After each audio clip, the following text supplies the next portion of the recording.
Yeah. Good evening. There you are. Welcome. It's so nice to see so many of you here with us tonight. We appreciate you taking the time to join us. It's Thursday, October 17th, and I'll make a motion to return to public session, seconded by Rory. Thank you. All in favor? Great. 5-0. Terrific. Thank you so much. And would everybody please join us for the Pledge of Allegiance? To the flag of the United States of America and to the republic for which it stands, one nation, under God, indivisible, with liberty and justice for all.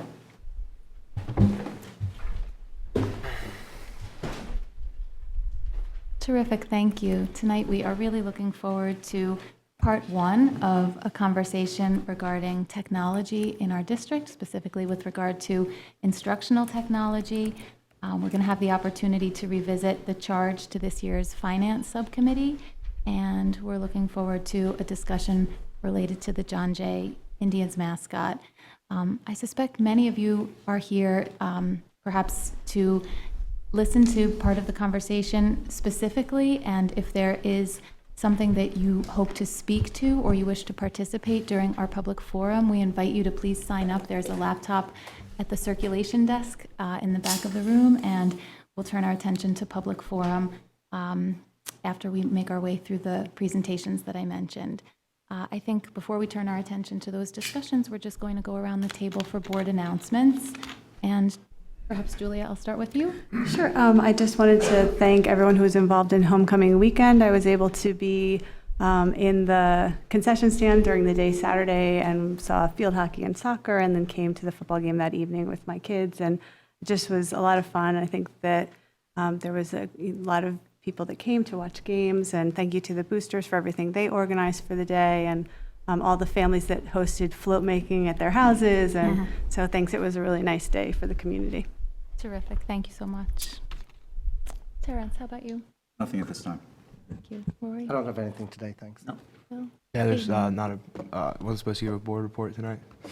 Okay, thanks. Well, welcome back. I just wanted to briefly thank the culinary students at Tilly Foster Farm, and also thank you to Northern Westchester BOCES. Several of us were able to attend, I guess it was a week ago tonight, a panel related to mental health across grade levels and in our schools across Westchester, Putnam County. And we heard from Dr. Andrew Ecker, who is the coordinator of guidance and the Child Study Center at Putnam Northern Westchester BOCES. He seemed like a great resource, and he gave a great set of remarks introducing the panel. And then we heard from a couple of middle school principals and administrators and board members from a total of 4 districts. It was really a lot to think about, and also made me feel very proud of a lot of the work that we're doing here in our district already to support mental health of our students and well-being in general. So thank you so much for attending, and thanks to Northern Westchester BOCES. Andrew, how about you? Sure. First of all, actually, since we have a crowd here tonight, which we don't typically have, I do want to explain the space that you're sitting in, our high school library, which you can probably tell is in mid-renovation. So we're very happy that the space is on its way to being a brand new space, and at the moment all those boxes over there on the side of the room are where all our books are, and soon there'll be new furniture in here, and all those books will be on that new furniture. So we look forward to that. Thank you. Just so you understand why the layout is as it is. And just very briefly tonight, I want to put in a plug for an event next week. Next week is Red Ribbon Week in our schools, which is an annual week when we focus on prevention activities in all of our schools, and in particular on Thursday night, the 24th, here at John Jay High School, there's an event called Teen Risky Behavior, from Vaping to Edibles to Dabs, and all parents are invited to attend. We ask that you RSVP to Dr. Pat Bragdon by October 22nd, and we hope that many people will come to that event. We always want to focus on wellness at any opportunity. For tonight. Thank you. Sure. We appreciate it. I think with that, we are turning our attention to the first presentation, which is an opportunity to engage in conversation regarding our technology learning commitment. Thank you. We're going to transition for a moment. Some of our instructional leaders and our Director of Technology join us here at the table. feel like kind of famous with all these people here. So fun. I just screw down that way. Me? Real good. Thank you all for joining us tonight. And again, for the audience, this year, we're trying slightly amended practice from the past. We've always had presentations for our board on various topics having to do with curriculum and instruction in our schools. This year, we're thinking more along the lines of conversations with our boards rather than presentations to the board. We had our first couple of conversations earlier this year on learning in our schools and what it looks like in 2019, and we invite participation from our board. And tonight, we begin the first of two conversations on the topic of technology, its role and its impact in our schools. We're very happy to be joined by three of our instructional leaders and our Director of Technology, as I mentioned a moment ago. They'll be joining us in the conversation tonight. We're going to start with a little bit of overview. I'm not quite sure how we're advancing the slide. Oh, Chris has it. Oh, there we go. So let's go to the next slide. There were the names of our instructional leaders for all to see. Welcome. And then onto the next slide. These first couple of slides are just actually to look back at the first couple of conversations that I just mentioned a moment ago that we had the first couple of meetings of this school year. We were looking at learning in our schools, and we were thinking about these statements A through E. They're all priorities in our schools, all things that we would want to see happening in our schools. And we asked questions of things like what happens when we prioritize one or over the other, and what sorts of tensions are created in our schools. We might be trying to emphasize one and realize that it comes into tension with one or the other. So we had productive, I think, really good conversations around those statements that you see there, which led to the next slide, where we identified some tensions that are always present in teaching and learning in our schools: depth versus breadth, standards versus personalization, equity versus uniformity, content versus skills, content coverage versus mastery, and prep for college versus prep for the college application. These were some of the things that we talked about over a couple of meetings. They were interesting and rich conversations, and our hope is that they lay the foundation now to talk about technology. I know that our ILs weren't with us for that conversation, but our board members heard it and are thinking about it. And so now we're going to layer onto that conversation some thoughts about technology tonight. Thank you. I thought I would start with just a few slides just to put context to our conversation this evening. When we speak of technology, it's very broad. Tools across our campus, in our community, influence us both inside the classroom and outside the classroom. So I thought we would just highlight just a few visuals to give us an opportunity to put context to our conversation this evening. So the first slide, this is not a new conversation. I think as we take a look at our teaching environments and our schools, we've always been faced with selecting the right tools in terms of how we can become more efficient and reach our learning objectives, as a school district. So I think I could take this back to the senior class tomorrow and maybe engage a conversation in terms of how much folks remember each of these tools. But I think some of us in the audience and in the board here could take a look at some of these tools in their own learning experiences. So it's not a new conversation, but an important one to continue to work through. Some of the tools we won't talk about tonight, we've digitized a lot of things on campus. Our phone system's now digital. We have radio systems that are on campus to help us communicate both between buildings and throughout our buildings. We have security cameras. We have printing services. We have a lot of technologies that help us become more efficient as an organization. But for today's discussion, I think our goal is to really look at that instructional lens and how we can improve the teaching and learning process. And then the third slide is an opportunity to kind of talk about consolidation. So as we, in the past, would pick certain tools to complete certain tasks, we're finding that the technologies themselves are multi-purposed.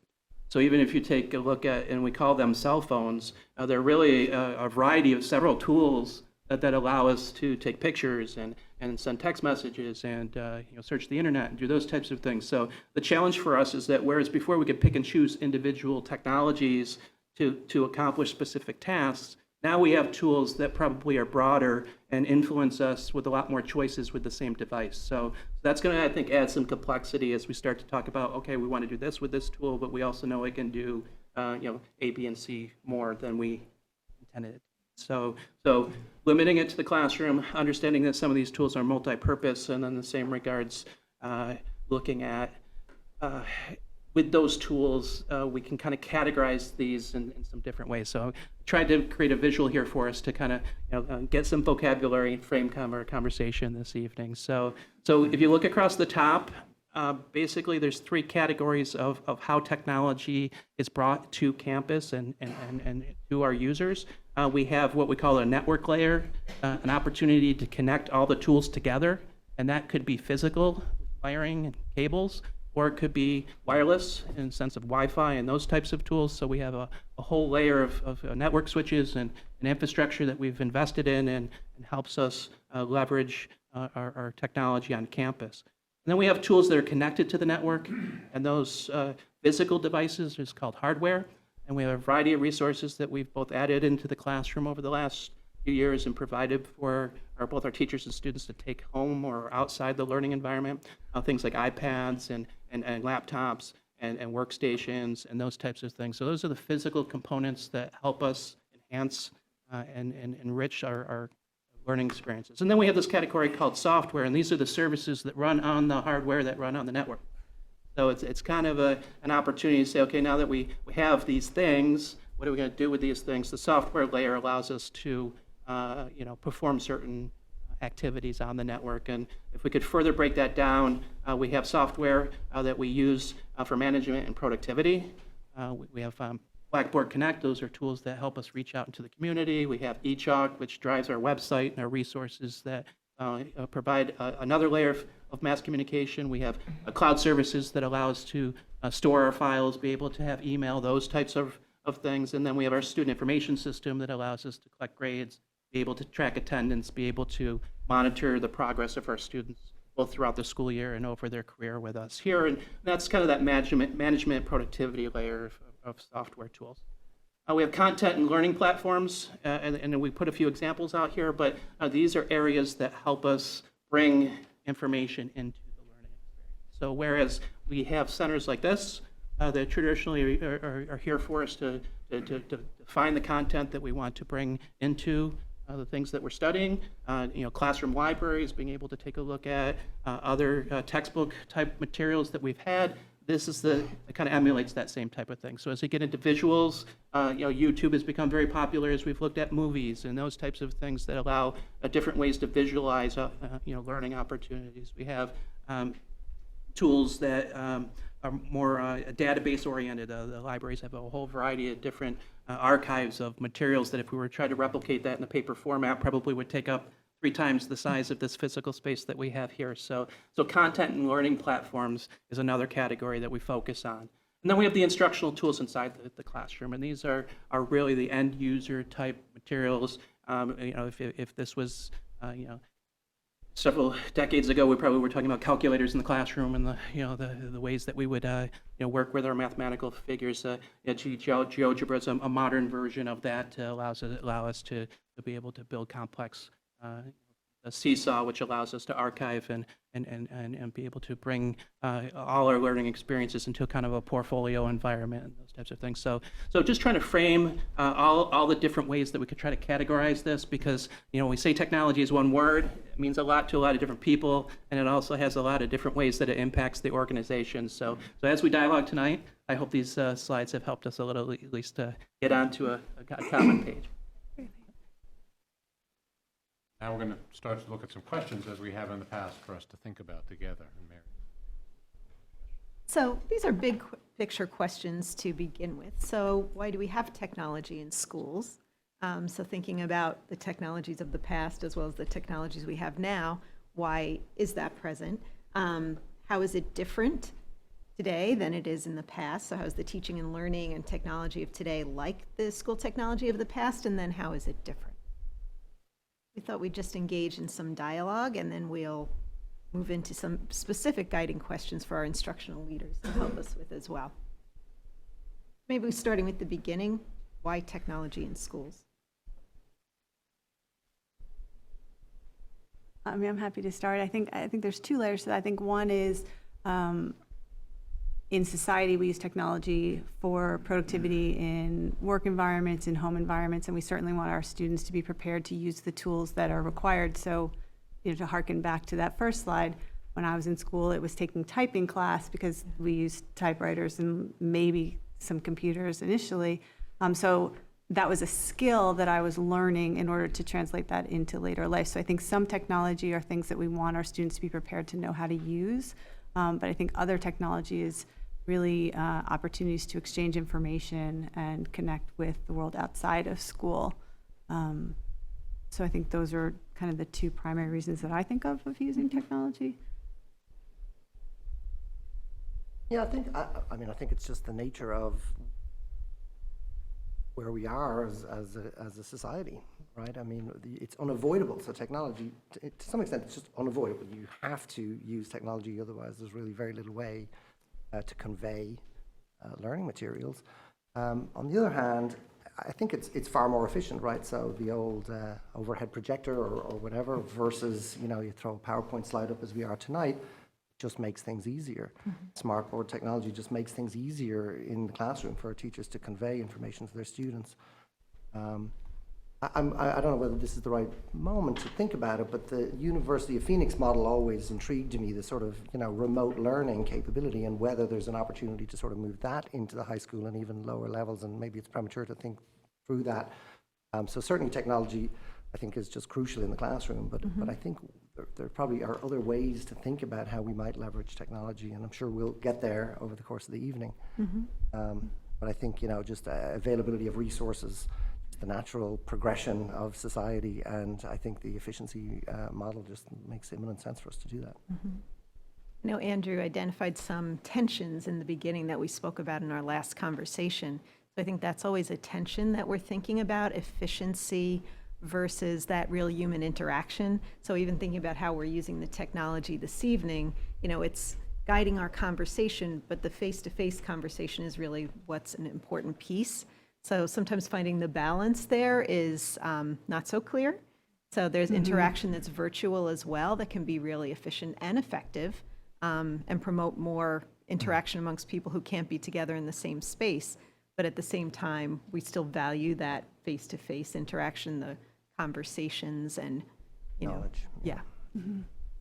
Sometimes I'm a little skeptical about the argument that we want to teach our children to be conversant with certain tools, because so quickly those tools become obsolete, and the skills required to master the tools are so increasingly basic. So, toddlers can pretty quickly navigate through apps and that sort of thing. So I would enjoy more conversation even around the tension between wanting to prepare students to be comfortable with technology, even as we recognize that the technology will look as different to them in their adult lifetime as the slide that you showed with the, I guess, allegedly anachronistic technology looks to us, not to discount what you said, but I do sometimes feel skeptical around that. I think one of the things to balance what you both said is the technology is undoubtedly a great way to store and access information. But just like you have to learn how to interpret any piece of evidence, the concern is that you can find almost anything to support any argument out there. And one of the skills, like there was a picture of the Encyclopedia Britannica. It used to be, well, you opened up the encyclopedia, you went to a book somewhere, and there was some trust that this was, had some bearing on truth. But now, I think an important skill is to be able to critique what you find and, gee, is this accurate? Is this likely to be accurate information? And also just practically to learn, like if you're looking for science information, here's some places you go to that's a good resource.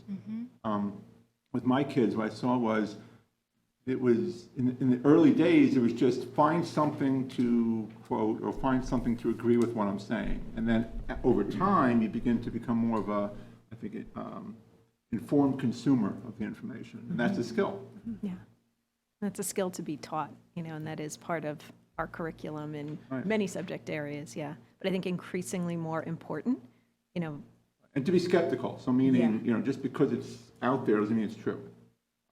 How do you form those judgments, and what do you base it on? Is a skill. When you were speaking, the word discernment was forming in my mind, and that brought to mind another term that we've talked about here and that you've helped us to appreciate, which is the ways in which technology can help us to differentiate instruction. So I guess just in thinking about why is technology in schools, or maybe how the technology is different today and how we benefit from it, you've helped us to see many ways in which technology is helping us to differentiate. Other thoughts? Yeah, I think the role of feedback, too, is really interesting. We've talked a lot about feedback in the learning commitment, how important feedback is in the learning process. And when I think about, it's one of probably the more simple tools, but if you think about collaborative software like Word or Google Docs or, anywhere where students can write and the teachers and or peers can give feedback to the writing in process so it can be improving in the process, not just at the end being judged or graded. But I think that's really changed the face of writing instruction and made it more process-oriented than perhaps it was in the past. So Would you like to weigh in? I would love to chat. There we go. And it's interesting because I'm actually the only elementary school teacher here. But I think as a primary teacher teaching second grade, I had a lot of concerns when they delivered 8 iPads to my classroom in the spring. I mean, it was exciting and it was rolled out very nicely, and I was piloting it. But I did not want the technology to replace meaningful things in the classroom for little children. I still wanted them talking to each other, collaborating. I wanted books in their hands. I wanted pencil and paper. So I tried to just do a lot of research and think about ways where the technology enhances the experience versus replaces something. And I think so far we've found a nice balance in the primary grades. I know last year around this time I was here talking about Flat Stanley, and it's Flat Stanley time. And There we go. we read the book, and the kids each made their little Flat Stanley. So here's one. I'm sure it brings back memories. Yeah. So he went home with each of the kids to learn about Katona because we were studying rural, urban, suburban. And just as always, he came back and the children were talking about their experiences, and we tried to think of a way for the iPads to kind of build on that. And I can't put it up on the screen, but I could kind of maybe make it work with my microphone.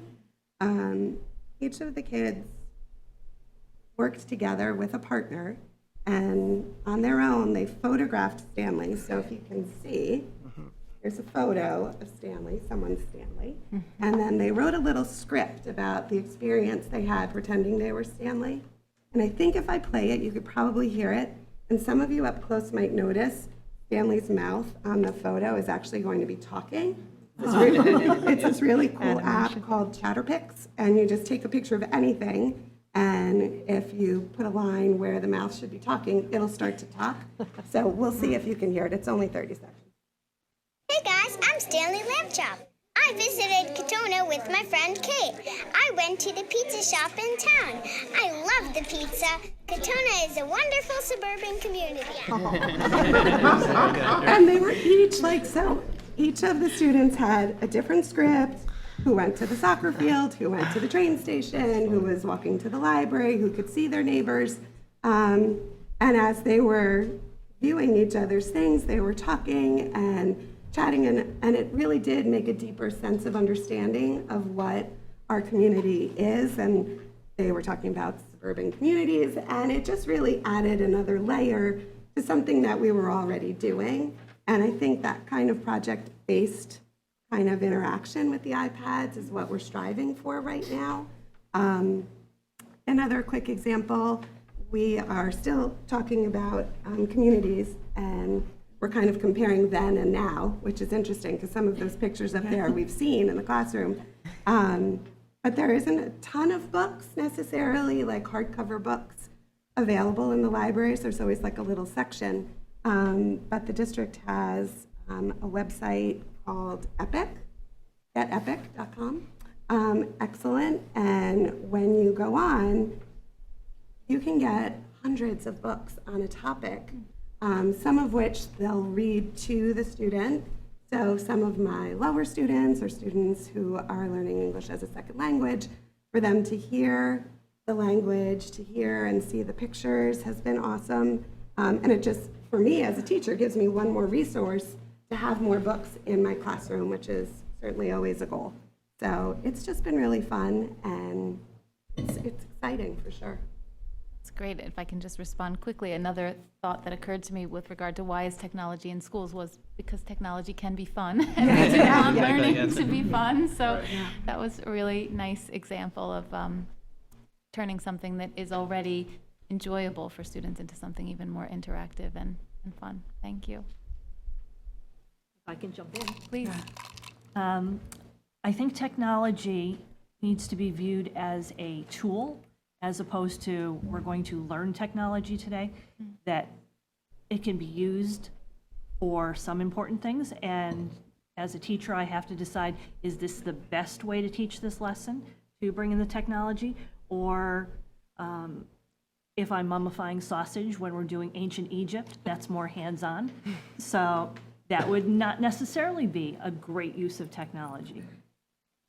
And I think it's important to keep a balance so that the kids aren't staring at a screen the whole time. And I'm largely paperless, so I'm one of those people that I love technology, but it has a time and a place. And I think that we need to keep that in mind.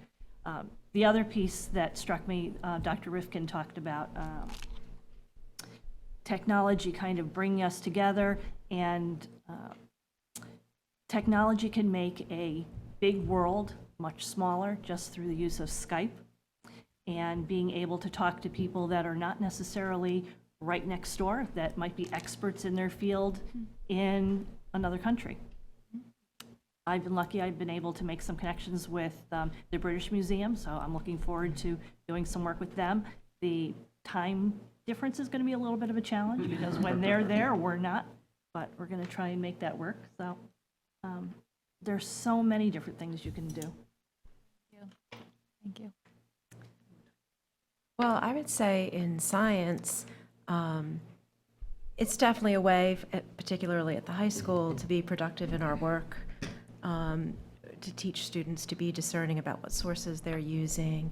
But also there's so much data available. There are so many things that can help students learn and really enrich that process. Lots of animations, visualizations, access to databases that scientists are using and depositing information in.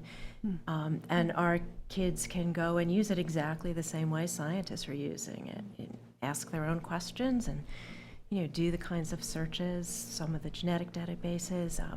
We were just working with data from the Hudson River. We had been out on the Hudson River as part of our ecology unit, and so the kids could go back and access data over a long period of time or along the river. It completely, I think, changes how they can interact with what's happening around them in terms of science. Thank you. And also get access to the experts in the field, right? So Absolutely. the data, but also the people who know the Hudson River better than anybody, and they're probably more than happy to help educate, our up and coming future scientists, right? So Yeah, they are. Yeah, They it's are. exciting. It's great. You always come up against, I'm always fascinated by the depth versus breadth, or the standards versus individualization issue, because there's no easy solution to it. And I wonder, does the technology make it easier for people to pursue areas that they are particularly interested in? Or, there could be a basic lesson, but then there's all these little tendrils that everybody can go out on, which might be easier with technology than it was that if, the teacher had to bring in books around each thing or mimeographs around each thing, that might help people sort of do both, you I know, think it does, yeah. Yeah. get deeper into things as they wish. Yeah, absolutely. So we had a few frames that we thought we would consider this evening to further the discussion a little bit. In terms of technology's strengths and concerns, you know, looking to both our board members as well as our instructional leaders, thinking about your perspective as parents and as educators, how might that be the same or different? Then thinking about the gains and perhaps the losses that might be attributable to technology in the classrooms. And then how do we think about quantity and frequency of use? So, and also thinking about student age and how that might influence our decisions. So, two devices here mixed up. So we'll start with the strengths and concerns, you know, thinking both as parents and as educators, what might be the same and what might be different. Well, I definitely think, both as a parent and an educator myself, I think there's always concerns about privacy, safety, how much time the kids are on the screens. You know, I know we struggle in our own lives about put the phone down, put the screens down, what are you using it for? So I think certainly when there was more discussion in the spring about technology coming in and the iPads were coming in, I know I definitely got a lot of questions from parents, like, how are you using it? What are you going to be doing? And my first response was, well, I just don't know yet.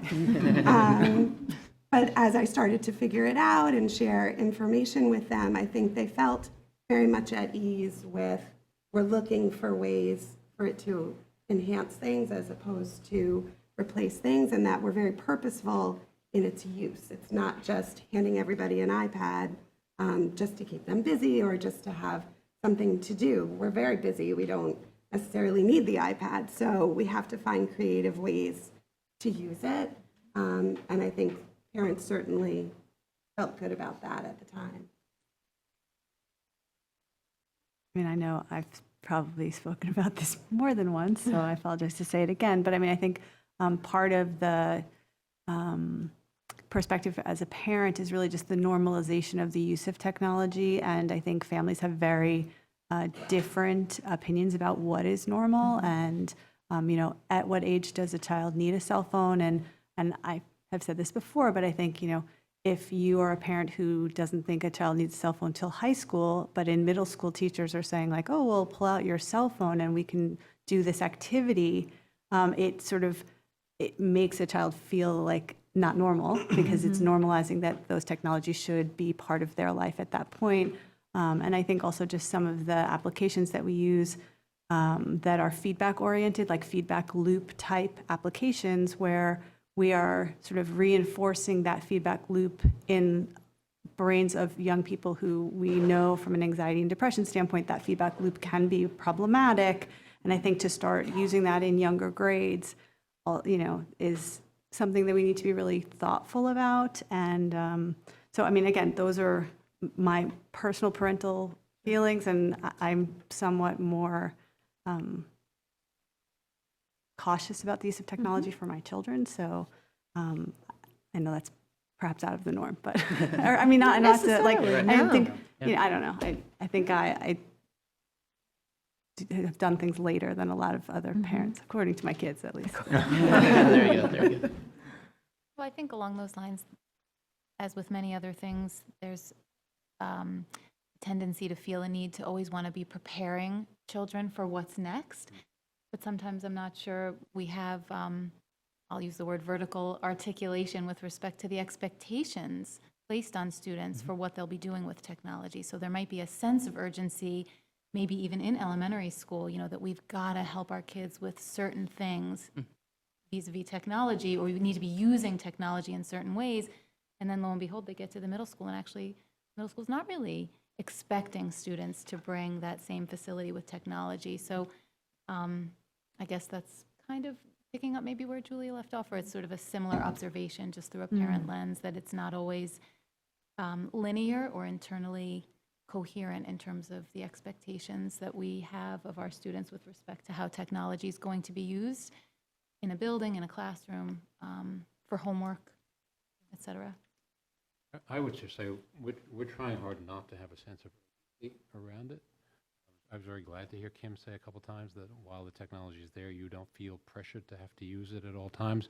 We certainly want it to be available and accessible whenever teachers find a really meaningful way to use it. But at the same time, we're very conscious of that tension, and we don't want there to be a sense that I just better be using this all. We recognize how important that balance is. Appreciate that. Yeah. And I think from a technology department standpoint, I think our goal has always been to create opportunities and not just expectations. So when the time is right and the creative tools are available, that we know that it could be replicated and used appropriately in such a way that it doesn't take extra work to then get the extra outcomes in terms of doing that. So that's been kind of our goal in terms of doing that. And I think a lot of our coaching has been around quality versus quantity at times, right? So although iPads could take thousands of pictures and hold large quantities of information, does it always have to be that because it has the capabilities that we have to fill in all of that versus working with both our learners and our teachers to say, well, pick the best 5 pictures and just focus on that. Just like web searching, it's like you could be overwhelmed with so many different opportunities to learn about this and that, even on the same topic. How do you limit and really focus through the technology, but then still get that differentiation or still get that opportunity to see it from other stakeholders that might provide that insight? We've also spent a great deal of first part of the school year talking about digital citizenship and the things that they really need to keep in mind when they're online at school, when they're online at home. We did a whole lesson on phishing and why it's important to be aware that there are people out there that are trying to get your identity. And the kids were amazed to find out that you can have your social security number stolen when you're 5 and then not find out about it until you're 18, 19 and you're going to buy a car. And well, now you've got these big bills that you didn't buy anything. Somebody else used your social security number for. And so they were fascinated to hear that. But they do need to learn how to keep themselves safe. And that was an important thing for them to learn, and they're going to continue to have those kind of lessons, all their way through their education. So the next question we have there is about the gains. So what are some of the most significant educational gains from today's instructional technology? Or just the sheer information, the things you can see. I mean, in my day, it was a big deal if there was a movie, about anatomy or something, and now you could do a dissection online. I mean, just the sheer exposure and being able to see things and play with the real data and that sort of thing, I think is sort of the guild has been broken because now everybody has access to the information. So the idea that you have to go through certain channels that can be very liberating, and that's how breakthroughs happen when different people look at the same thing. So I think that is probably, for me, just the sheer, like you said, the information that's in one of these would take 6 libraries to hold. That's just powerful. I think just for convenience too, like this morning, we were just doing our regular math lesson. The kids had whiteboards and expo markers, and they were solving a word problem, and everybody solved it quite differently. And I was able to use the iPad to take a picture of the board and mirror it up onto a big 80-inch screen like that. And the child was able to walk up to the board. Everyone could see their little board now because it was just big. And they were able to become the teacher and walk up and explain their mathematical thinking. And it was so much more engaging because it was so big and everybody could really see what they were talking about. So I think just in a primary sense, little things like that, it's just quick and they were up and doing it, makes a huge difference in their engagement and what they're thinking about in the classroom. In our science classes, the ability to sort of collaborate, collect class data online in real time and have that ready to go when you leave, as opposed to, in the very olden days, putting it up an overhead and everybody had to write it out, immediate access to that kind of thing. So it really changes sort of the collaboration and the group work the ability to share the information between kids in the class and between classes. Always trying to look for the downside of things. That's our next question. We rely on you Very for good. that. Great segue. Yeah. Well, it's funny, something,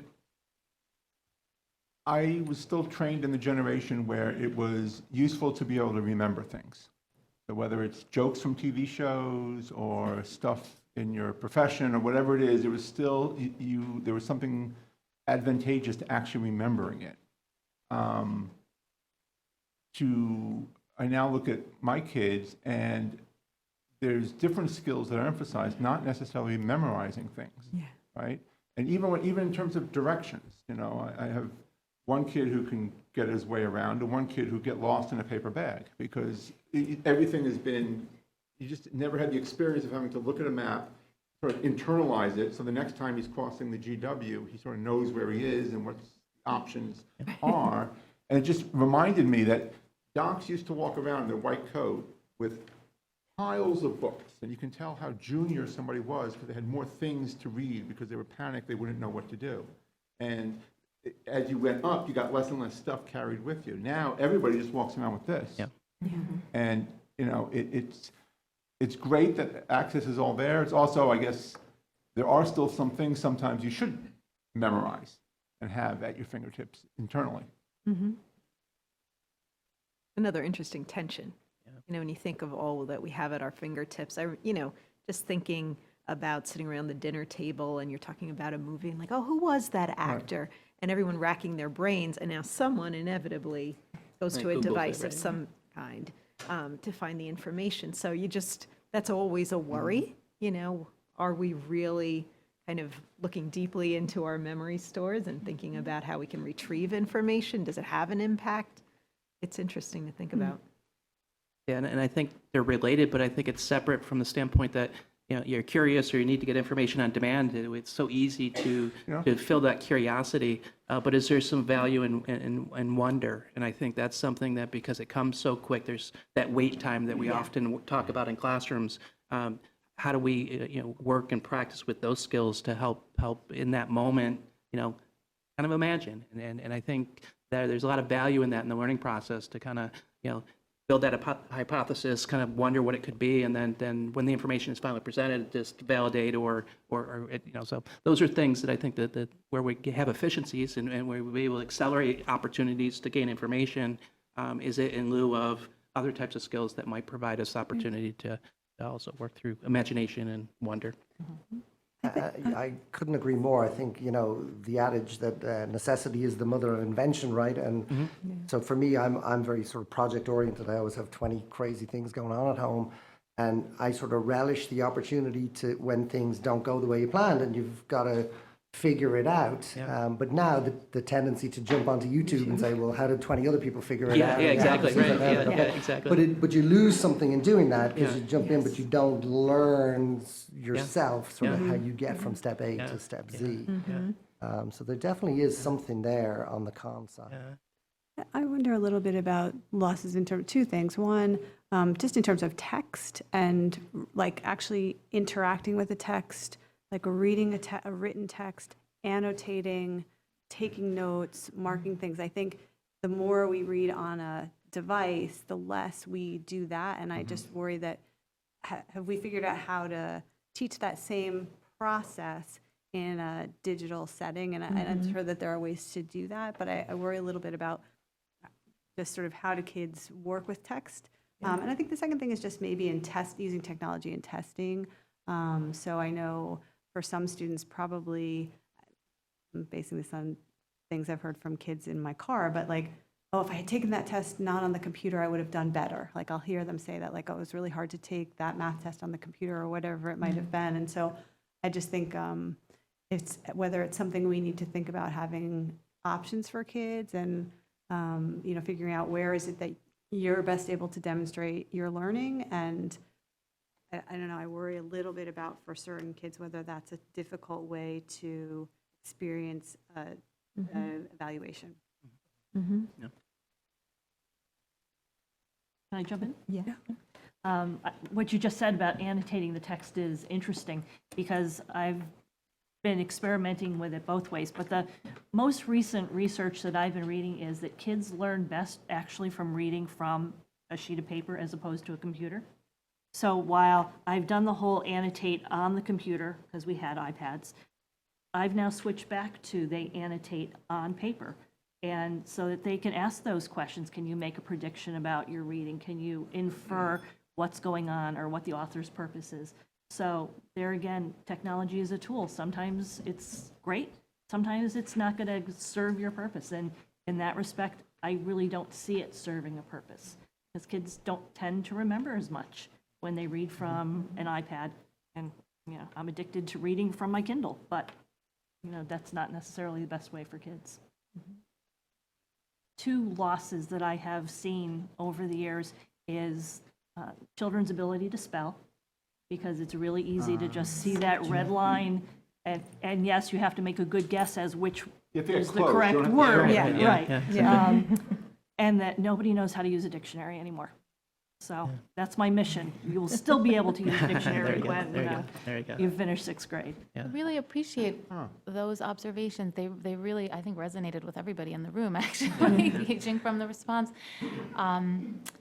And I guess just in keeping with your comment about text, and going back to the slide that had the anachronistic technology, even the photocopier, I sometimes question the losses associated with providing photocopied materials, which would be more conducive to annotating, actually, as you point out, but as compared to authentic trade books or texts that kids can experience with full-color pictures and captions and just the materiality of a book and a table of contents and an index. And actually, that was my connection to your dictionary. I lost my train of thought for a minute, but those skills also, I think, are not in high demand, maybe.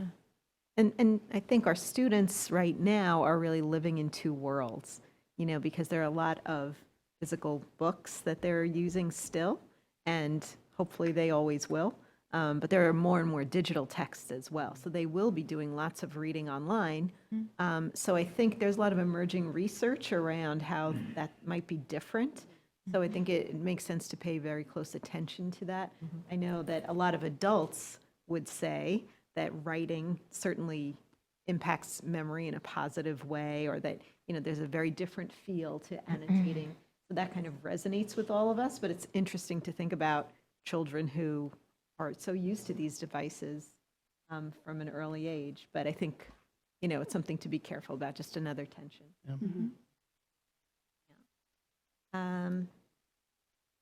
So our last question is around, when it comes to using technology, how do we think about the quantity and frequency of use, and does student age influence our thinking in any way?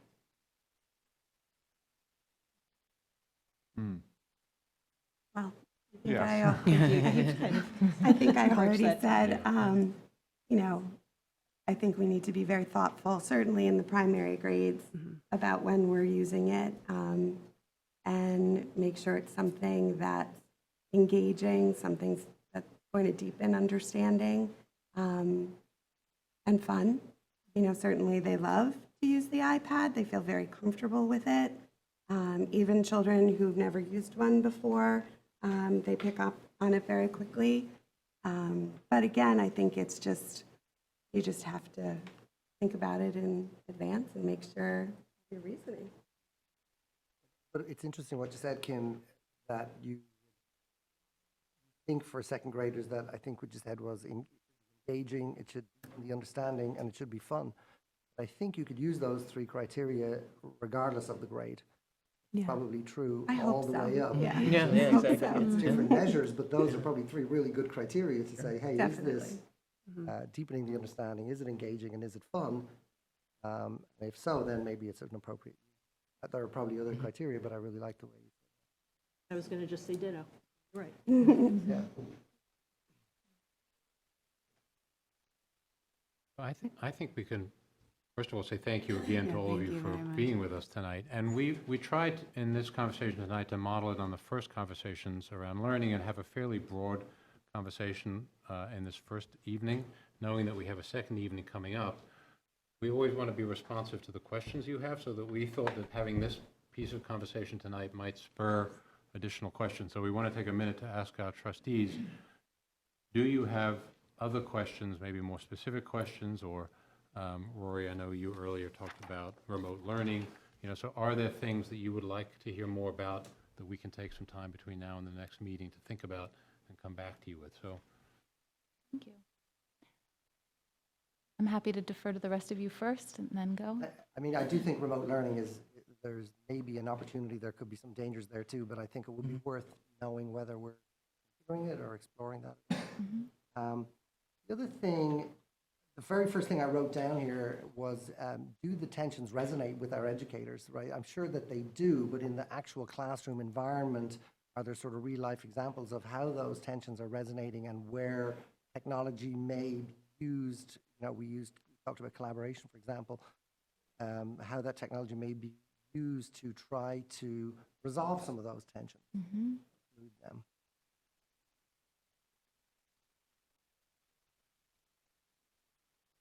I'd love to hear about sort of the ability of the technology to help some students delve deeper into things, and are there like approved or pre-tested, if you're really interested in genetics, here's some good places to go. Versus there's also some, that comes at the cost of the whole class sort of doing something together. And what's the right balance of, okay, each of you do your little projects versus we're all going to learn about evolution together. And I guess it's the old depth and breadth question.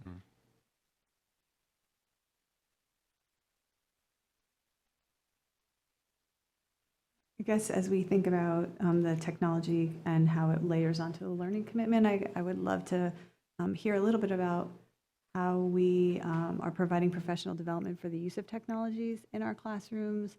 I'm really happy to hear, like, well, I saw that in research it says this, so now I'm not doing this anymore. Like, how do our professionals access information like that to make decisions about how to best use technology in their classrooms? And is there a place that we can go and support that learning? Because I think it's really important. I would maybe go back to the slide that asked, is the parent perspective on technology different from the educator perspective? And I would ask that maybe the next time, if we could think about the board perspective, and if you could help us understand, like from a procurement or an investment standpoint, how can we be best educated and advised in anticipation of budget season with regard to the smart investments? And I think coupled with that, and this goes a little bit to the parent piece, being a little different than the educator piece, obviously, but also ties into the board piece, always wanting to really understand and be able to justify the procurement. So actually, your point about the big screens was so helpful. It's like you were a plant without even knowing what was going through my mind. But, in my own household, there has been a lot of conversation about the huge TVs in the middle school. And whether as a parent or as a board member, I always want to be in a position to say, well, here's what's really exciting, and here's why this is a great investment, and here's what you're going to be able to do a little differently than what you've been doing in the past. So thinking sort of along those lines, and especially as budget season fast approaches, that'd be super helpful. And then I had one other thought, just because I'm a one-trick pony, but the last time I had said, I find it really helpful to read something from the past that relates to the present. And I found that really valuable in our last two-part conversation. And here, although I really welcome anything you bring to us to read, I would also just plant the seed that in 7th grade, the students all read a short story by Ray Bradbury, at least they used to, called The Veld, and that I really do think there's so much to be gained, and I would just love the shared reading experience with all of you around this table if we all committed to reading that short story. That's just one idea, but if you have others about the past, I'd love that. Nobody objects to that. Thank you all. Thank you And thank you very so much for the opportunity. Thank you. Thank you for joining Anne Marie, us Mark, tonight. and Kim, Thank Thank you all you. very much, and Chris, thank you for joining us. Yes. Thank you. We Thank you. appreciate it.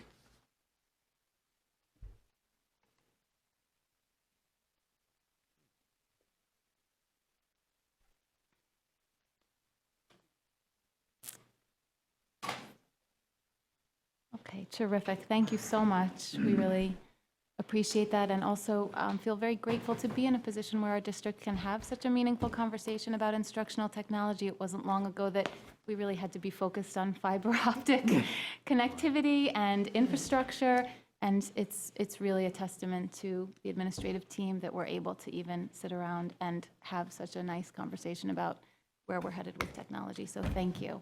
That was great. And I would add, if I may, it's also great to have this conversation with the community present. It really is. I think I hope it was enjoyable for you guys. Maybe it felt a little bit shorter. A little bit shorter? Okay. Okay.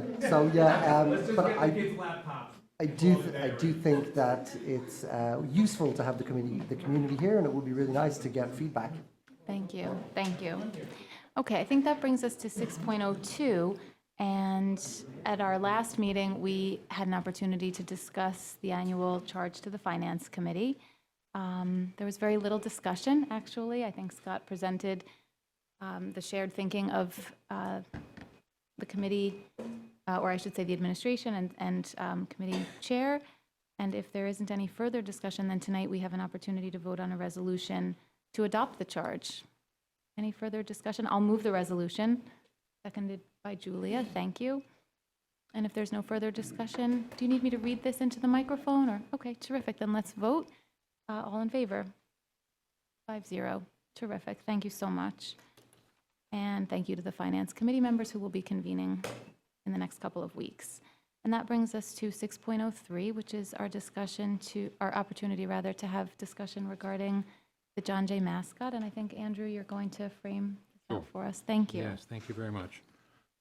So just to take us back a little bit and explain why we're here tonight, at our meeting on September, I think it was 19th, during discussion of board goals, trustees around the table, particularly in discussion about the leadership goal that speaks to equity and inclusiveness, expressed concerns about the John Jay mascot and asked me to consider a process towards possibly changing the mascot.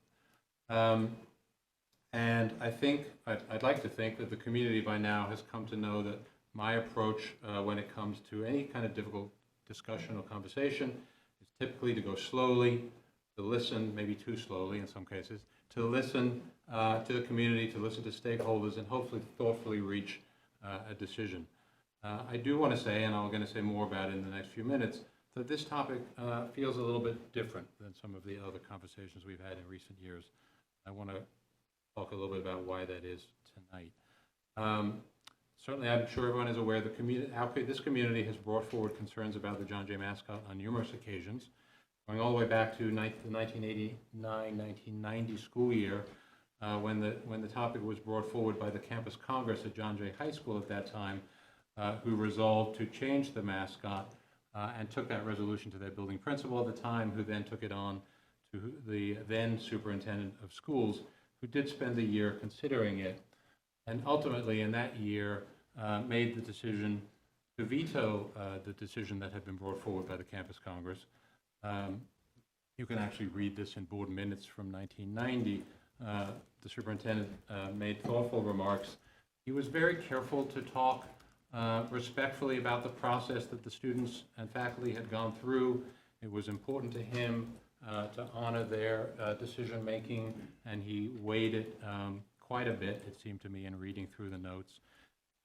But ultimately, he did make the decision with some conditions to maintain the mascot at that time. I think it's useful to note the conditions that he expressed at that time. There were 3 of them. He expressed that in order to maintain the Indians mascot, he felt that it's important that there be more work done to provide education around Native Americans in our country.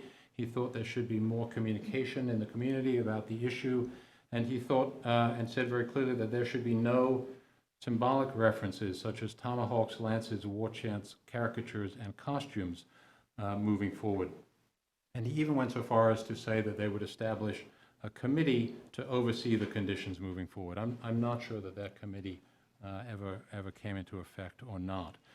And we know that from that day on, there were several more debates since that time in the 80s, and that each time there was a debate and discussion on the issue, it was clear that our community is quite divided, and that there's passion on both sides of the conversation. And I'm certainly aware, since sending the email that I sent following that meeting on the 19th, that all the indications are that the division still exists in our community, and that there continue to be both passion and good intentions on both sides of this topic. So it's also clear that while some things have stayed the same since the 80s, there are other things that have changed considerably, and I want to talk a little bit about those things now. In schools, both here in Catona-Lewisboro and throughout New York State, the language that we use in board policies, for example, language related to non-discrimination, to harassment, to bullying, all of that language has grown substantially since the 1980s. It's grown more detailed, it's become more inclusive, and students and schools and the staff who work in schools are all held more accountable by that language today than we ever have been in the past. In 2012, here in New York State, the Dignity for All Students Act became law. And the intention of that law is to provide for all students a safe, supportive school environment free from discrimination, intimidation, taunting, harassment, and bullying. So, importantly, DASA tells us that when someone feels that they are being harmed in one of those ways that I just mentioned, that the person who's causing the harm needs to change their behavior, even, and I think this is the tricky part, even when that person believes that their intentions are good. And in this day and age, this becomes a very important lesson that we try to help our students learn before they leave our schools. And it's a very complicated lesson. We try to have them think about the potential gap between their intentions and the impact of their words and their actions. And I would say that that's certainly not something that I was asked to think about when I was in school in the 1980s. But it is something that we have to help our students think about today. Then we think about what else has changed since the late 1980s. And I would say that the list of organizations, and these are national and state organizations and agencies that have taken a position against the use of Native American mascots, has only grown longer in that time. And the list of agencies now includes, among others, the National Congress of American Indians, the Intertribal Council of the 5 Civilized Tribes, the United States Commission on Civil Rights, the New York State Education Department, the American Psychological Association, the Anti-Defamation League, the National Association for the Advancement of Colored People, and the director of the National Museum of the American Indian. All of those groups, and some of them actually well before the 1980s, but many of them since, have all taken positions against the use of Native American mascots. And that's not to say that you can't find individuals or other groups who say that they're not offended by those mascots. That is the case. You can find others. But that list of organizations that have taken that strong stance is a significant, it's a representative list, it's a long list, who have said, who've encouraged schools to change their mascots and who've maintained that those mascots are harmful. So I guess I'm here tonight to say to our board that from the educator's perspective, the recommendation that I would make to you if you were asking for it on this issue is quite clear. If we're to ask our students to change their behavior when that behavior offends others, and that is what we do, then we should, as a school district, model the same thing. And if all those national and state groups say that Native American mascots are harmful, then no matter how well-intentioned we might be, and I have no reason to believe that we're not well-intentioned, but no matter how much we say it's our intention to honor and to celebrate Native Americans, it's important that we hear what those other groups are saying to us. So I also recognize that as clear as the educational recommendation might be, it's a complex decision. And if a change occurs, many will feel a very understandable sense of loss. And it's very important that we acknowledge and respect that. I know that there are members of our community who feel that honoring the history of this region is important. And I would not disagree with that at all. And I would recommend to our board that we find opportunities in next year's budget to support the development of new educational opportunities to help our students learn more about the history and the traditions of this region. I think it's also important to say that school spirit is a very positive thing. And whether that school spirit took place in the 1980s and caused today's alums to still feel connected to their school to this day, or whether it's school spirit today, it is something to be celebrated. And I would hope that no one finds anything in this conversation to be heard as a condemnation of school spirit felt by students in our schools at any time. So the board asked me to think about a process to consider a possible mascot change, and instead, despite my general approach to things, I'm coming to you tonight to say that I think this is one of those very rare instances when a process might not in fact be helpful, and in fact might be more hurtful. I don't anticipate that a process would change hearts or minds. And I also think that if members of our community feel that a decision has already been reached, they would be right to feel frustrated if they were then asked to come and give input, only to see an anticipated decision result in the end. And that's not something I would ever want our community to feel. So my recommendation to our board, given what I heard from our trustees at the September meeting, is that it's time for a decision on the issue. And you've just heard me give what I would say is my educator's recommendation as to what that decision should be. I'm not suggesting that the decision needs to be made tonight. You're just hearing these words from me for the first time tonight after asking me to think about this over the past month. And you certainly might want to take time to consider what I've said about a decision rather than a process. If the decision is to change, then at a later date, I will report back to the Board of Ed on the costs of transition. We have given that some thought already. We don't think it would be extensive, and we would plan to come up with various alternatives to minimize any cost. And regardless, I do plan, we have a date set aside on October 28th. We hold learning cafes in our district. We have one set for October 28th. And I would like to use that date as a chance to talk with our community about this issue. Importantly, not to invite input on the process for the reasons that I just gave a minute ago. I don't want to mislead the community and say, here's your opportunity to weigh in on whether or not a decision should be made. But I still think it's always important to give information and important to give forum for people to come and share their thoughts. And I would want to give that opportunity. The last thing I think I would want to say tonight on this topic is it's very clear to me that no matter what your feelings and your opinions are, there are many others who have the opposite feelings and opinions. So no matter what side you take, there are many others who take the opposite side. And I would ask us, and I guess I hinted at this back in September, to be thoughtful and respectful of that.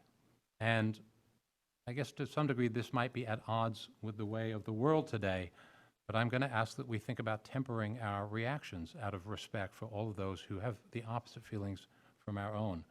Doesn't mean we shouldn't have conversation about it. We should, but we should try as best we can to model for our students that we're understanding and respectful of different points of view. Night. Thank you. We really appreciate your thoughtfulness and the manner in which you framed out your recommendation, I guess it would be the word. Let us just reflect on what you've shared, and I invite my colleagues to ask any questions or share your feedback on what you've heard. Yes. Is there a housekeeping item, Marjorie? Is there an opportunity for us to have further board dialogue after public forum, or is this? Absolutely, yes. Okay. This is our opportunity just to respond to what Andrew has shared with us and to have a conversation, perhaps picking up where we left off the last time the board discussed this topic in the context or against the backdrop of our board goals back in the beginning of the year. And then certainly after public forum, where I'm sure we have quite a few people who are here to speak with us and share their perspective in board dialogue, we would have an opportunity to speak again as a board to one another and to respond or pick up on anything that we would like to discuss. For me, the most, last time I said, not everybody's going to be happy, and I think that's still true. So I've been giving it a lot of thought, and the part that you mentioned last time, and again today, that resonated with me the most in trying to wade through this is to separate the intent from the received experience. So sometimes people get upset if they're being accused of being insensitive or,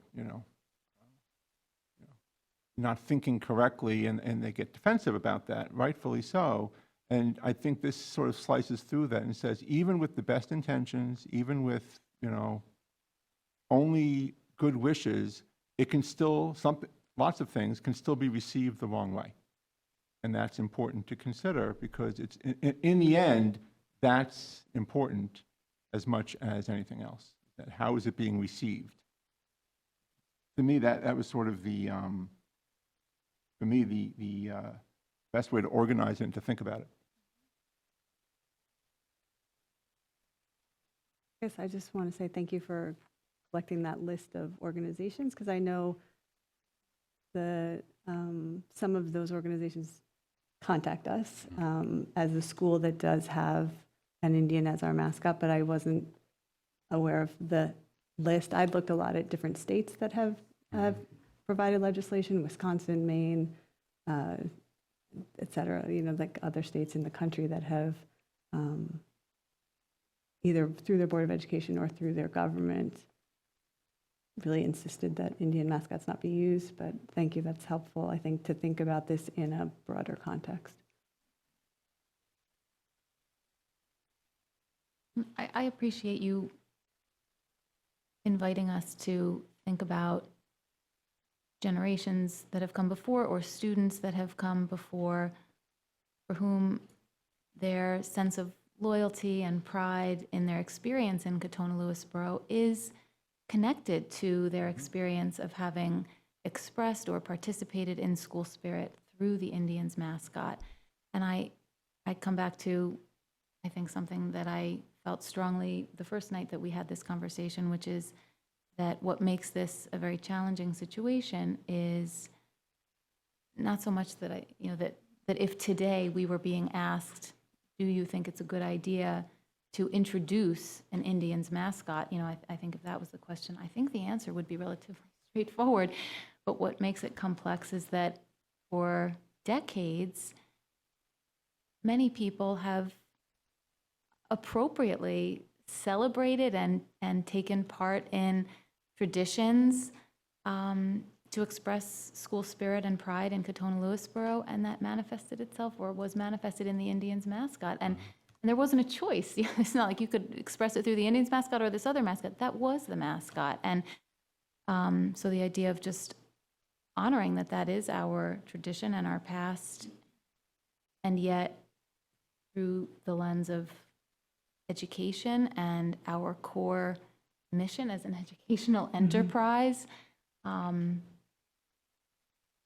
it's time to make a change, is what I'm hearing, and it's hard to move forward then and to sort of separate those who came before and who celebrated and enjoyed and for whom this is part of their loyalty and sentimentality toward the district, and to then have a break from that, to say, now it's time to think about doing something differently.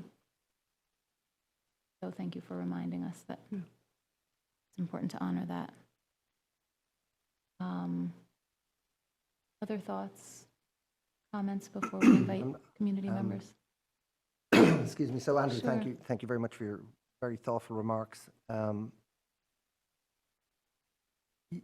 You mentioned that you feel that this might be a situation where we want to make a decision rather than go through some process to get to a decision, which is very interesting, and it reminds me of probably what first interested me in running for the board was the closure of LES, where I do think our community went perhaps unnecessarily through a very divisive period, and we maybe dragged it out a little longer than we needed to, and this is me speaking as a former community member.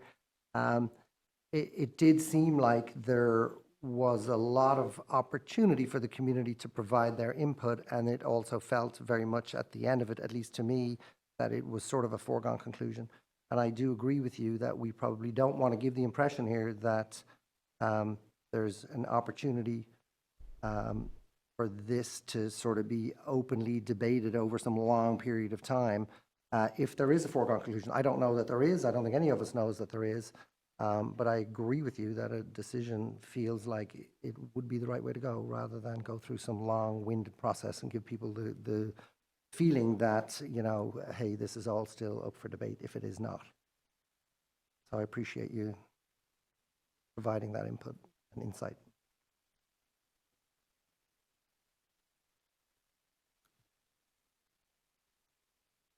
Okay, if there's no further discussion at this point in time, then we can turn our attention to public forum. We really thank those of you in the community who are waiting to speak with us. We're looking forward to hearing from you and to listening. And we thank you for your patience. We know it's getting a little bit late in the evening. For those of you who are new to a board meeting, I will just mention that this is your opportunity to share your thoughts and perspectives regarding items that were on our agenda tonight or other matters pertaining to the district. And because it is the public comment period, we won't engage in a back and forth. We really respect that this is your opportunity to speak with us. We're going to be in full listening mode, and then shortly after public forum, we will enter into a board dialogue where we'll have the opportunity to speak as a board and to take up any issues or comments that we've heard during the public forum. We do ask you to please try to limit your remarks to about 3 minutes. And just a reminder that we're all here in abiding by the district's code of conduct. And I think with that, we are ready to begin. And thank you to those of you who've signed up. If you're waiting to speak and you haven't signed up, I invite you to sign up in the back. I think perhaps Paul Kaczynski from Parent Council is waiting to speak with us, and we appreciate you being here. Thank you. Hi. Dear Board of Education members, on behalf of the members of the 2019-20 Katonah Lewis Boroughs Parent Council, we join the state of New York as saluting our local Board of Education members during the New York State Board Week, October 21st through the 25th. This commemorative week recognizes the tremendous contributions made by the State Board of Education's members, including those of the Katonah Lewis Borough School District, who are charged with governing public education under state law. Our board members, who are chosen by our communities, carry this awesome responsibility of guiding our schools. We see the result of all that you do to oversee our multi-million-dollar budget, formulate school district policy, approve curricula, maintain school facilities, and adhere to state and federal education laws. We recognize the countless hours you spend in board training programs and personal study to best serve our more than 3,000 students and more than 500 faculty, staff, administration, and staff. We are impressed by the tenacity with which you approach the district's legal orders and the complexities of school finance that you decipher. We most importantly are deeply appreciative of you, the men and women who have stepped up to guide our education in our community. Thank you, Marjorie Schiff, Julia Hadlick, Scott Posner, Bill Rifton, Terrence Chang, Rory Burke, Elizabeth Gentry, and Aidan Melbourne, for your time, dedication, and commitment to ensuring the outstanding education that our school provides. Got it. Sincerely, 2019-2020 Katonah Lewis Parent Council members. Thank you. Thank you. Thank you. Thank you, Paul. Thank you, Paul.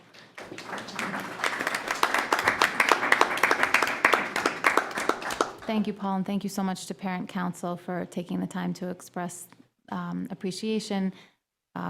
We're humbled by your sentiment, and we thank you for your service as Parent Council, PTO, PTA leaders in our district. So thank you very much. Actually, all PTO now. So thank you.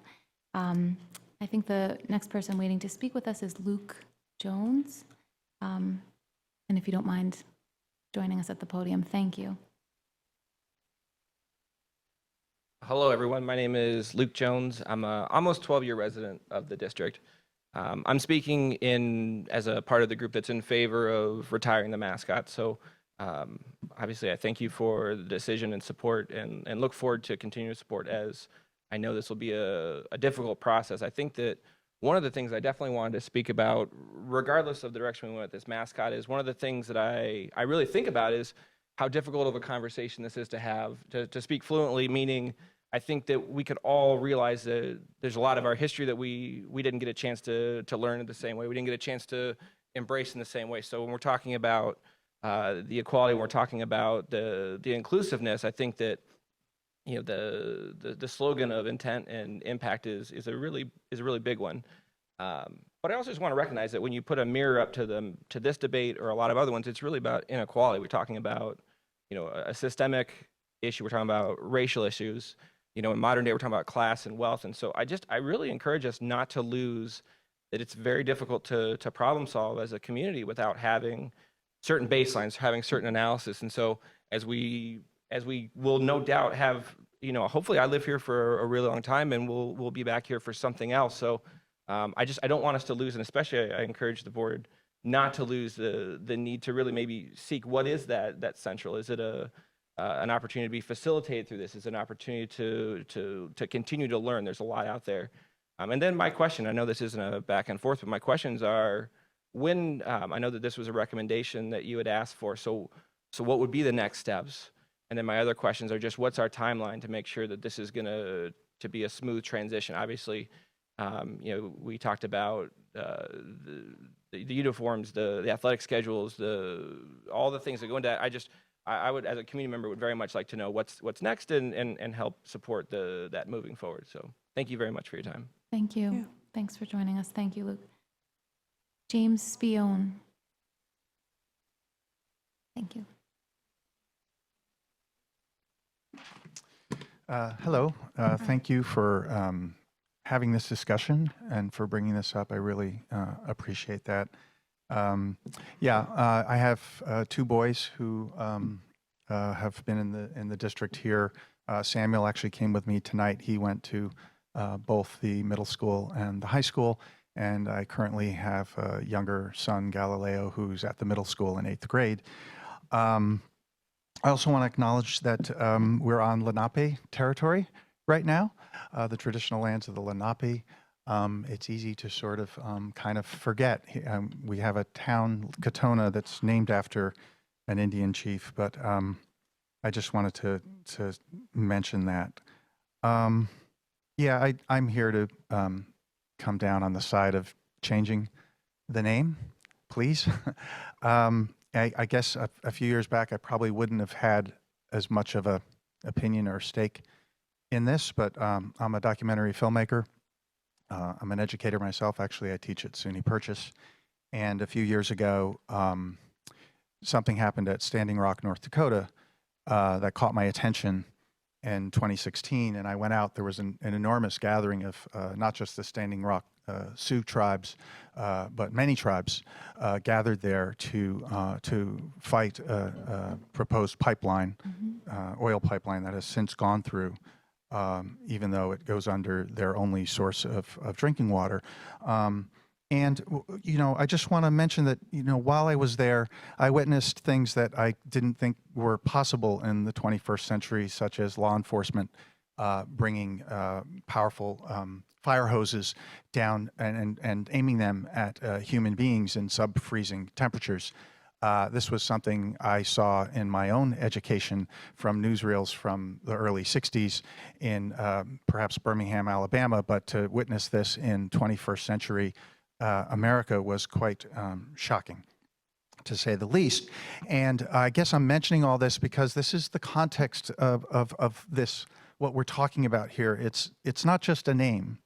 The context of this is peoples that are still in this day and age fighting for their dignity, fighting for their rights, fighting for their self-determination.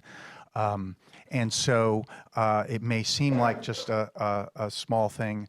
It's just a name of a team or a mascot, but really it's connected to this whole other thing that's very real for Indigenous peoples and some of whom I consider my friends now, it's this whole idea of colonization that's never really ended. And so, of course, we can take the name Indians and make it our own because we can. Who's going to stop us? It's wrong. It's just wrong in this day and age. And I don't want to. I feel a little awkward because I don't want to be, that. Basically white guy who's speaking for indigenous peoples, and I just would want to offer my support, and if I could help in any way to bring indigenous people from the Hudson Valley here to speak to the board and to the community, and actually to speak in the schools as well. I would love to be a part of that and facilitate that. I'm looking around and I don't think there are any there are no indigenous people here, and yet we're talking about this sort of issue that's of import to them, and I think it's sort of indicative. Okay, thank you.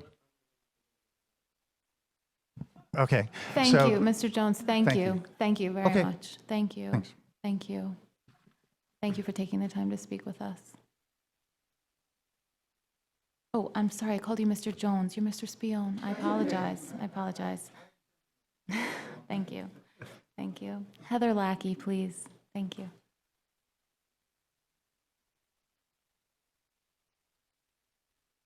Hi. Oh, I'm short. Hi, I'm Heather Lackey, and I live in Lewisboro. So I spoke last time. There were a lot less people, and I was a lot less nervous. But I just want to say again that I moved here 9 years ago, and I found our neighborhood of Lake Katona to be a place like I never thought existed anywhere. It's magical to me, and it's been wonderful, and it really is a community. We take care of each other. Every week, the parents at the bus stop were asking, can you pick up our kids? Yes, I'll get them for you. Can you watch my child? Yes, I'll get them for you. Can I borrow your dehumidifier? Can I do this? And we all, that happened last night. So we all really come together and we take care of each other. And I was nervous when my children started in the school district because I had really been in this little tiny Lake Katona bubble. I didn't know how I would fit into the school district. And it also has been wonderful. I have a son in 3rd grade and a son in kindergarten. And all the other parents I have genuinely come to really have a lot of respect for. And we also take care of each other. Somebody took my son to the basketball evaluation last night because I couldn't go. And I just sent a text out to a bunch of people, and there were a bunch of people saying, I can do it, I can do it. And I feel like this sense of community is what is so wonderful about living here. Like I truly did not know that this kind of community existed. I did not grow up with this kind of community. And yet we have a mascot that is truly divisive. And I understand that there are people that are so passionate and love it and still feel like it's appropriate and it's wonderful. But you have a lot of us that don't feel that way. And I really think that we can come together and find something that we can all truly be proud of and will bring us more together, because this isn't going to go away. And it's across the country. It's not just me, and it's not just Luke or James. I mean, it's most people that I know and talk to, and I understand that we kind of surround ourselves with like-minded individuals, but at the same time, it's a huge divisive thing. And I just really believe that in this wonderful, wonderful community where we all take care of each other and we all support each other, that we can find something that we can all really be proud of together. And I think that that is what our community is about, and that's what it should be. And so that's why I thank you so much for your thoughtful and considerate way of expressing this and hoping to go forward. And just really, it's going to be divisive, and I understand that, and people are going to be upset, but I really believe in this community, and I think that we can come together and we can get through this, and I think it'll be a wonderful change for us. Thank you. Thank you. Mark and Margaret McGuire.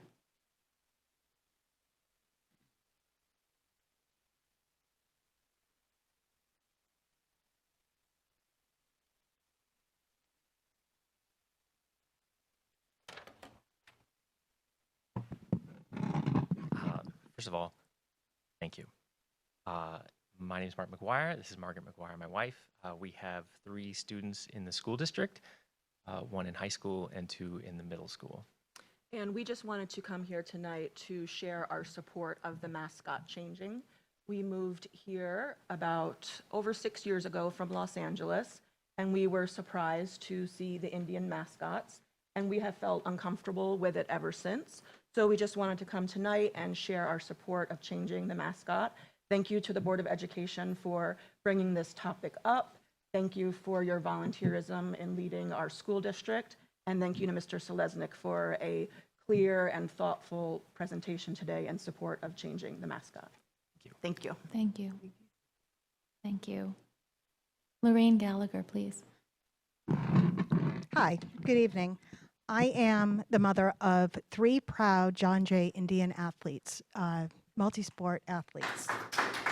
I appreciate there is much community concern over their name, the Indians, but I think there's much more important issues that this board should be concentrating their time on at this time rather than another issue that's going to divide us further as a community and a country. I also have Indian heritage on both sides of my family, so there are some of us that are directly affected by the name. I hope that this is not a done deal. I lived through the Lewisboro. I was a Lewisboro mom, lived through those hearings. I came out feeling that that was a done deal before the community was ever consulted, and I really hope that this is not another situation of that being happening. There's a small representative use of the name of the Indians, and the body of students that are most affected by this are the athletes, and I hope that they are consulted. There's no derogatory use of the Indians, the tribe, anything at the sporting events, and it's a very respectful, the student athletes wear that name proudly. I think as a money issue, there are more things that we need to concentrate on. Changing the uniforms is going to cost money, changing all the symbols, the school gym floor, use of the signs, and that money can instead be used for improving our arts, our technology, addressing Lewisboro Elementary School and what needs to be done there, vaping, drug use, more issues that can use our money in educating our children.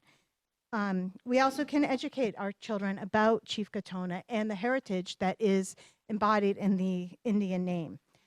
Where do we go next? What is the next step? We are the John Jay.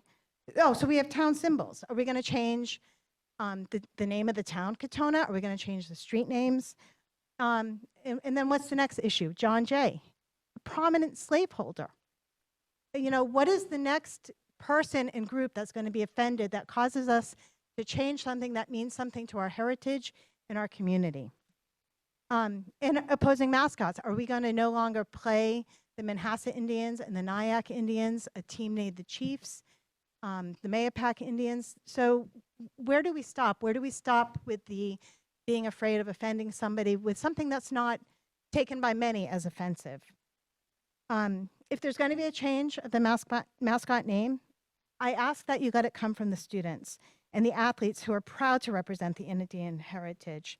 Please don't isolate yourself from the community. Please allow this to be an open beginning of the discussion. Let's not just listen to a vocal minority of the community or rely on your own thoughts. Many of you, you're elected officials, and I ask that you take the pulse of the entire community you've been elected to represent, and just that you respect both sides of the argument. Thank you.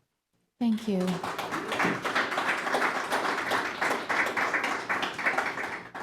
Thank you for joining us and for speaking with us. Josh Blum.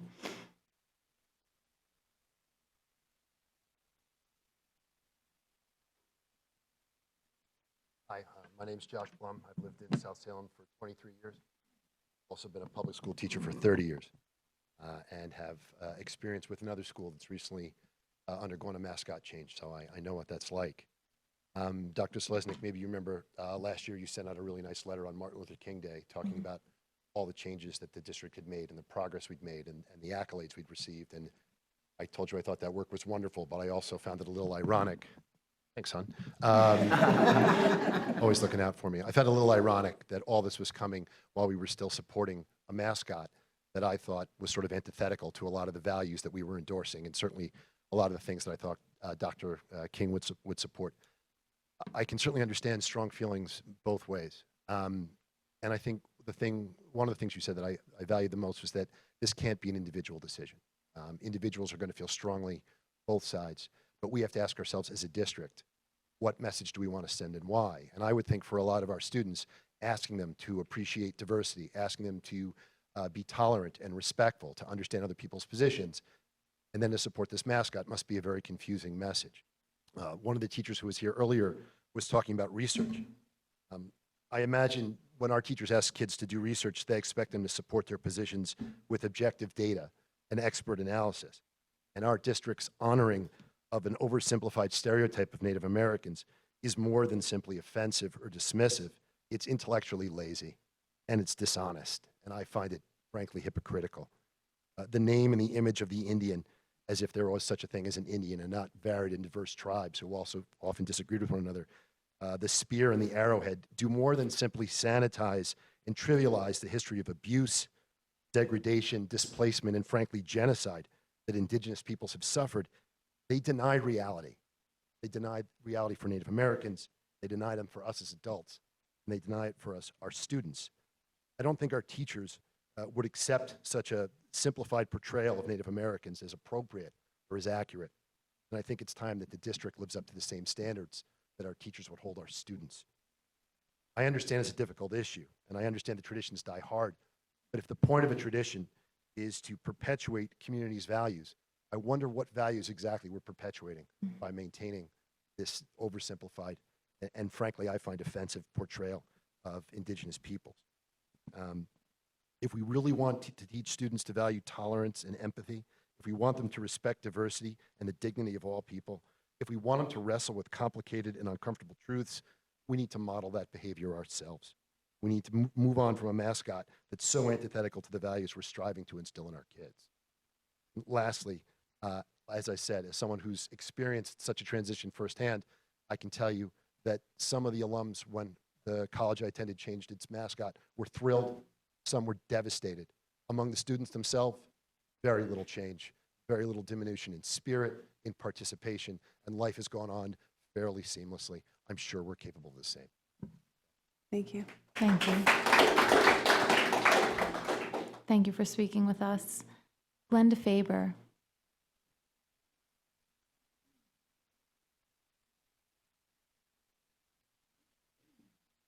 Evening, my name is Glenda Faber, 35-year resident in Lewisboro. Put 4 children through the district. One of my students actually, my children actually taught here.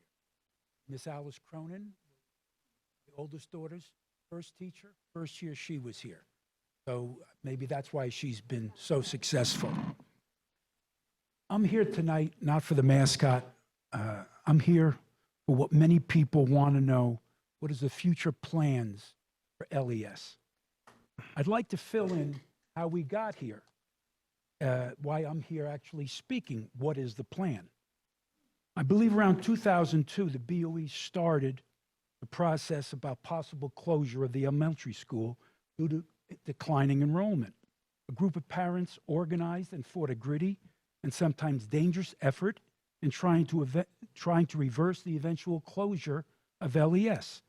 They continued their effort after the BOE voted 4-2 to close the school by filing a lawsuit against us, the district.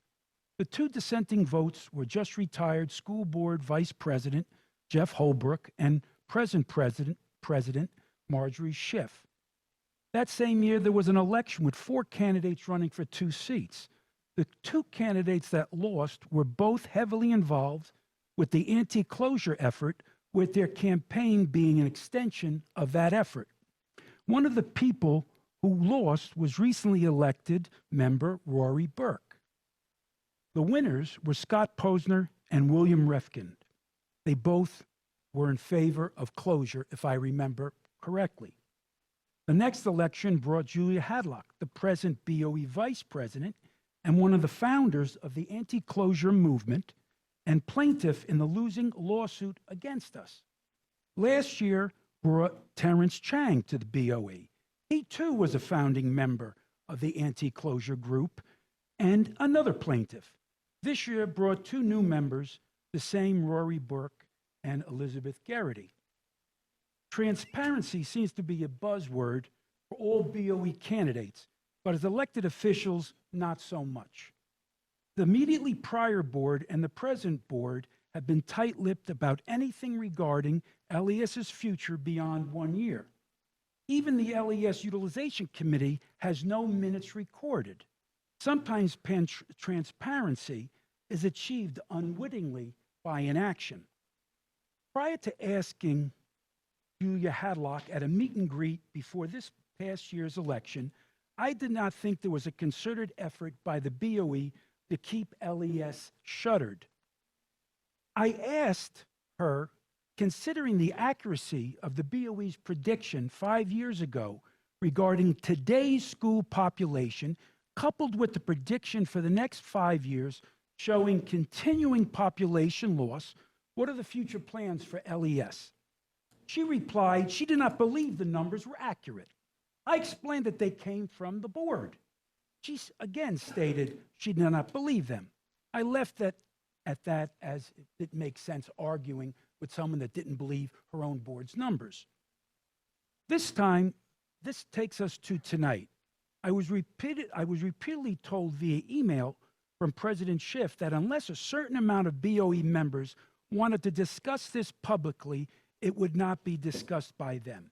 But she would not tell me what that certain amount was. Amount was. So now, lo and behold, the mascot change pops up, and voila, it's on the public agenda.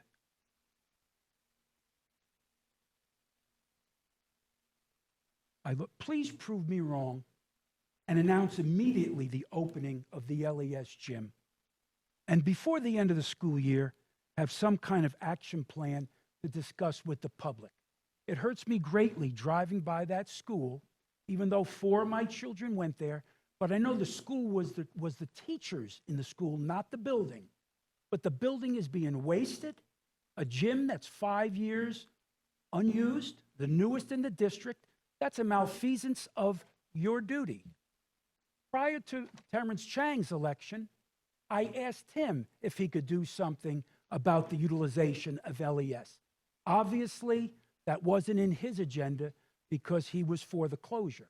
So if you're holding the school hostage to somehow think it's going to reopen because the population is going to increase in Lewisboro, I think you should really check your own numbers and just to see what's going on out there, where people are leaving New York in droves, and they're surely not driving up 684 or driving down 684 in the morning because it's like the Long Island Expressway. So please, it's not for me. It's for my grandchildren in the district. I did not run out when my kids graduated. I am still paying taxes to support the children in the district now, because most people don't realize that 60% of the people do not have children pay the taxes. Thank you, So if it Mr. wasn't for us- DeVaber. Thank you for introducing yourself to us and for joining us tonight. Thank you. Thank you for speaking with us. Leah Pizer.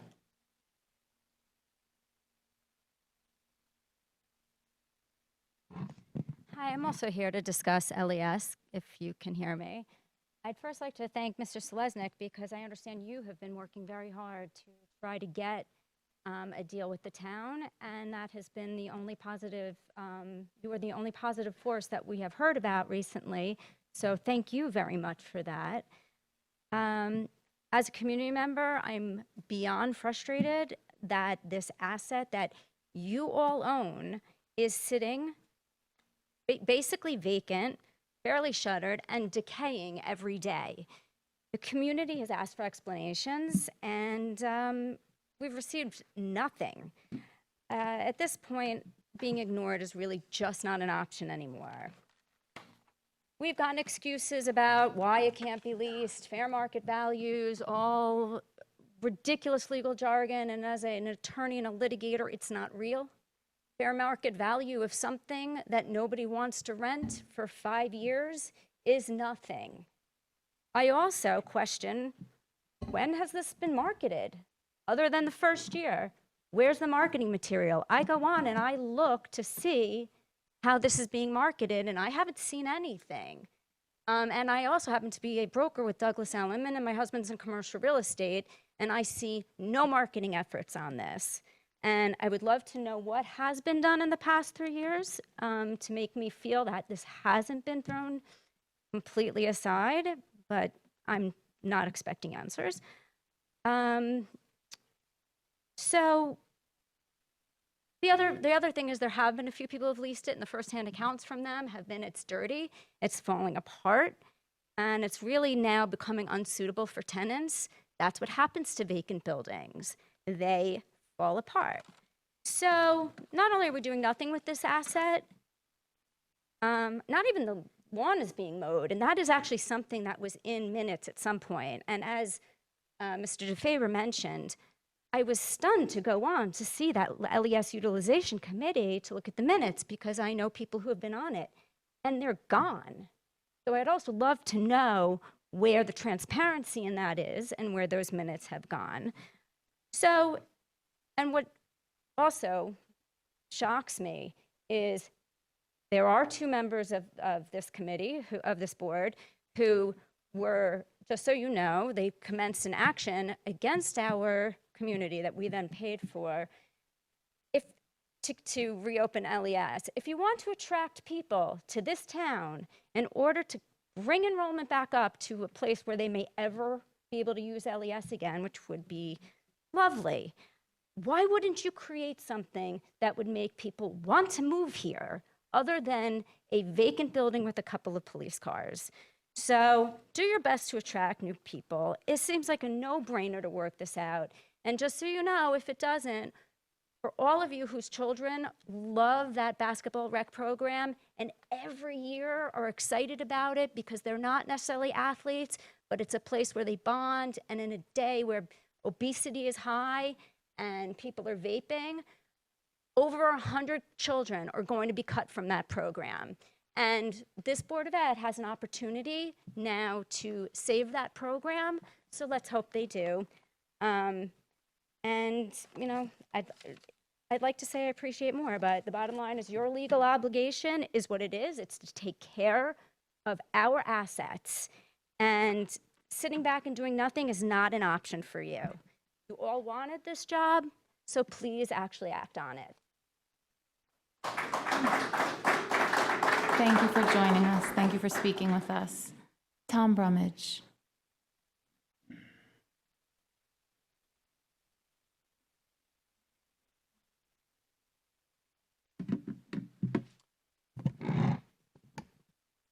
Good evening. My name's Tom Brummage. I have a family with 2 children in the Katona-Lewisboro School District. Been a resident for over 10 years. I just want to say I'm strongly in favor of what I heard as Mr. Selesnik and the board's decision to change the mascot. It's interesting how we spent so much time on antiquated technology this evening when we're now dealing with antiquated mindsets, ones that don't represent kind of forward-thinking folks and many of the institutions that you mentioned earlier. You know, as society moves on and our community has been stuck in the past, there's a lot of charm and nostalgia in the old, and I get that. I live in an old home, as many of us do around this area. But there's no place for old mindsets. And when it comes to representing our best selves to our community and to outside communities and being good neighbors, it's time to move forward. And I thank you for your decision and expediency to move this process on. Thank you for joining us. Thank you. Andrea Danilowicz.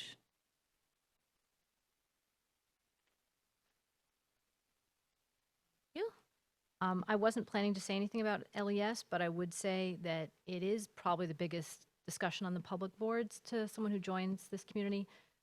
There's a lot of questions about why it doesn't come up, and I don't know the background, but I live down the street. I would love it if it reopened. I have 3 kids, but if it ever were to reopen, my husband's an engineer, and every time we go there, because we go there all the time, he's all concerned about this section, this section, this section.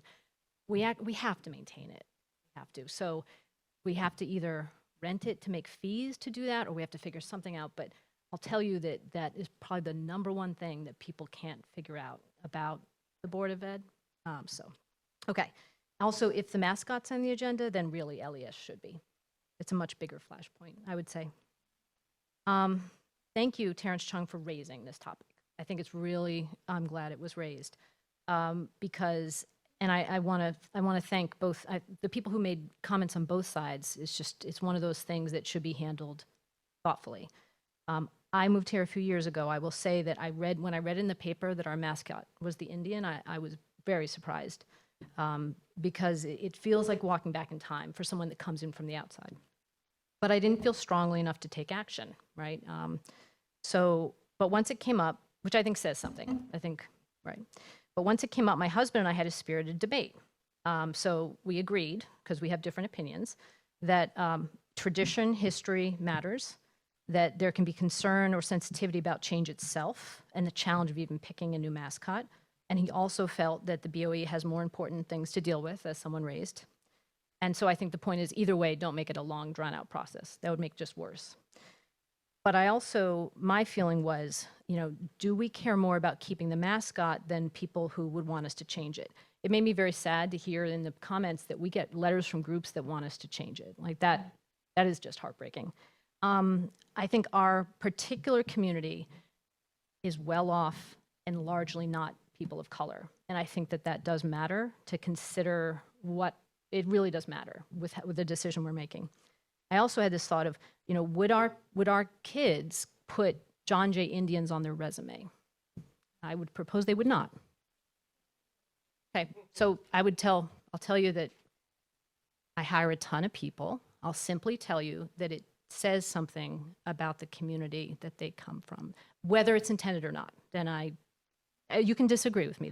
You can have your own opinion. I didn't know that I'm sorry, did you? Please feel free to continue. Okay. Please continue. You can disagree with the comment. I mean, it's fine. Yeah. Okay.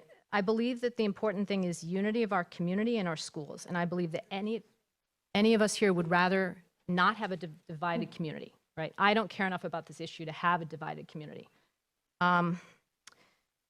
So I don't want to win any argument and have a divided community. So, but I have a proposal.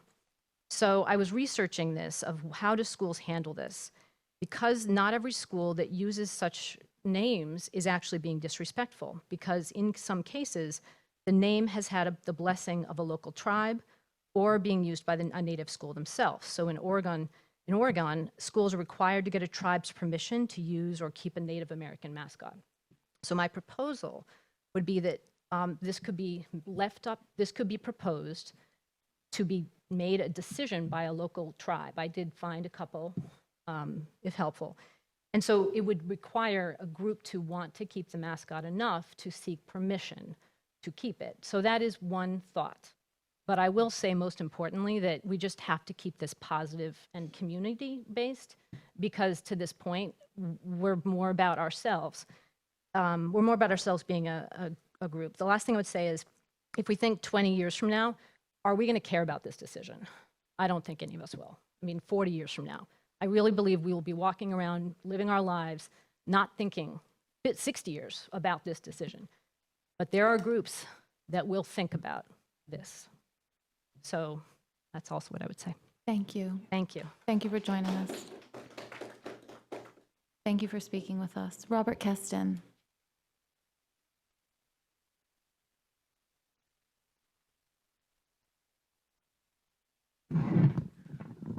There are so few of you that I remember from when I used to be at every board meeting.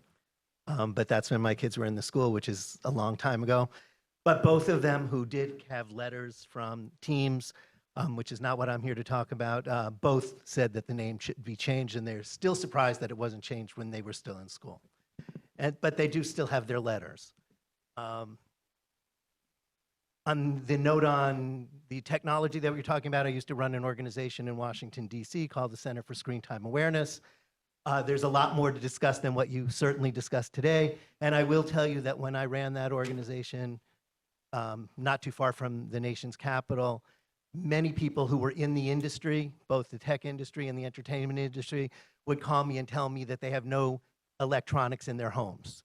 Their kids did not get to use it. And when I was part of an FCC, Federal Communications Commission task force on the impact of electronic screened media on children, the wife of the head of Sesame Street called me and said, we don't have a television in our house.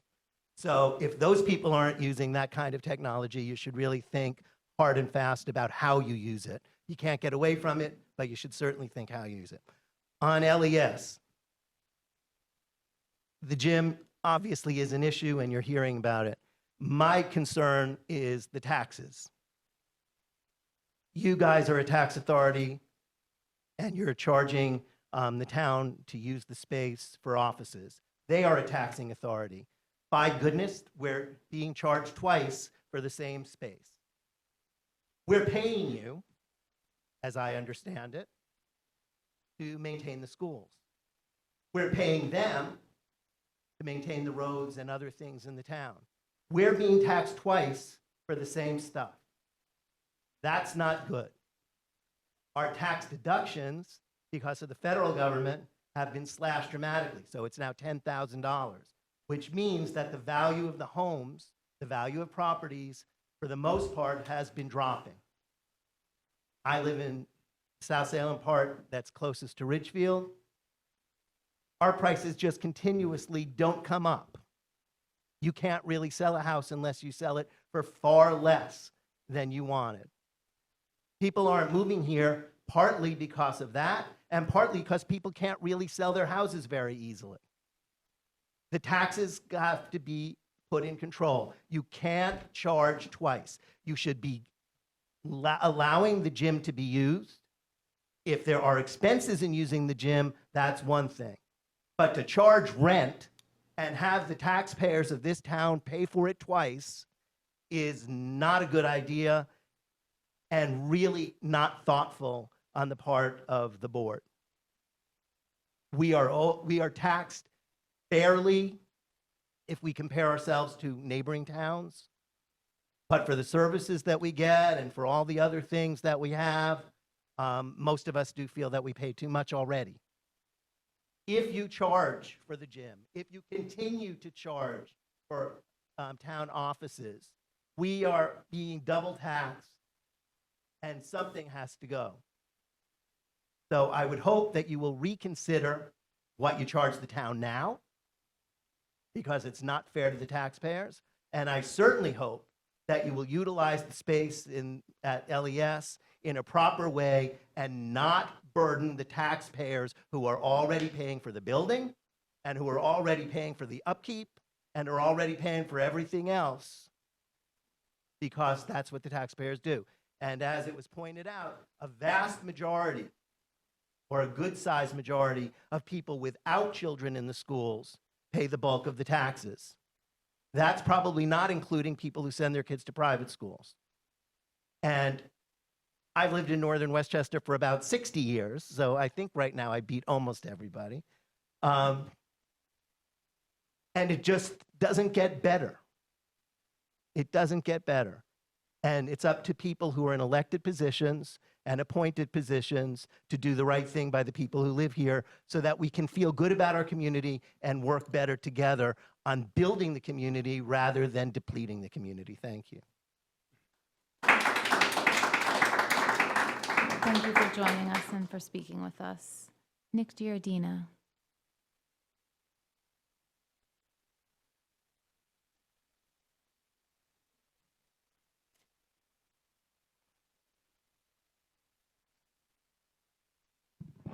Good evening, everyone. Thank you, board. I just want to start off by saying welcome to our community. 12 years, 20 years, 30 years, great. My family's been embedded in this community for over 75 years. I graduated from John Jay in 1989. You all came here for a reason. I'm offended when I hear people talk about out with the old, out with the new. So I don't count. My opinion doesn't count. My family, my friends that made this community so appealing that you all wanted to come here. You all wanted to live here. We don't count. We're out, right? It doesn't matter. It doesn't matter if we love the Native American history of this school, of this area, from Pound Ridge, Chief Katona, where I grew up in Katona. Complete honor, respect. It was taught about Chief Katona, the Ramapo tribes. Go read the horrible, terrible disgrace of the Pound Ridge Massacre. Yes, it happened. Your student council, I spoke to them. very few even know who Chief Katona is. It's sad. We have parents here whose children play play sports. They wear the John Jay Indian name. If it's so bad, it's so hypocritical, why do you let your children play? Why do they represent the Indians? How dare you sit up here and talk about Indians? Don't let your child on that field. Don't let them call themselves Indians. But you don't. You come here, you talk about all of this stuff like we're terrible people. This community is terrible. Yet you wanted to all live in this tight-knit community where we all looked after each other, where we all were a tribe of people. You want to talk about diversity and all of that stuff. You talk about there wasn't people of color. Well, I've lived here. My best friends, my neighbors. There's someone in this audience today who grew up with me. We're colored people. They were all around us. We didn't have race. We didn't have hate.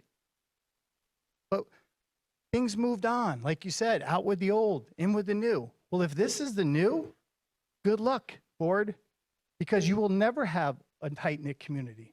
There will be nothing but device. Because when this is right, someone talked about changing the name from Indians. You're absolutely right. And shame on you if you change the Indian name and you don't change our beloved Chief Justice John Jay. Shame on all of you. How dare you? And when that's changed, what's next? Go after the streets in Katona.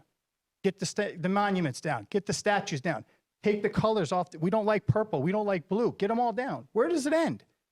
Until we're completely divided where we hate each other. And you think you have problems with LES? Get rid of KES. Get rid of all of them, because who's going to want to live here and pay these taxes and live in a community that doesn't embrace each other? And I understand what you're saying about the Native American culture in the name. But growing up here, when most children played cowboys and Indians, we wanted to be the Indians because we were so proud of Chief Katona, the land that we walked on. It's tattooed from Richfield to Nyack. That, you know, we talk about changing name, possibly statesman. Is there anything more racist than that? The same people that drove out the Native American culture, that's what we want to call our name, statesman? I mean, everybody's got a voice, and it seems like we listen to the loudest voices. There was a process that was asked to be put in place. There's no process here. The decision seems to have already been made, whether we believe it or not. I mean, it's LES all over again. It's a sad thing, and that's what's dividing this community. People have their agenda, their voices, and that's it. So if it's out with the old and in with the new, then I guess the old will be out, because this is not a place where I want to raise my children anymore. Thank you.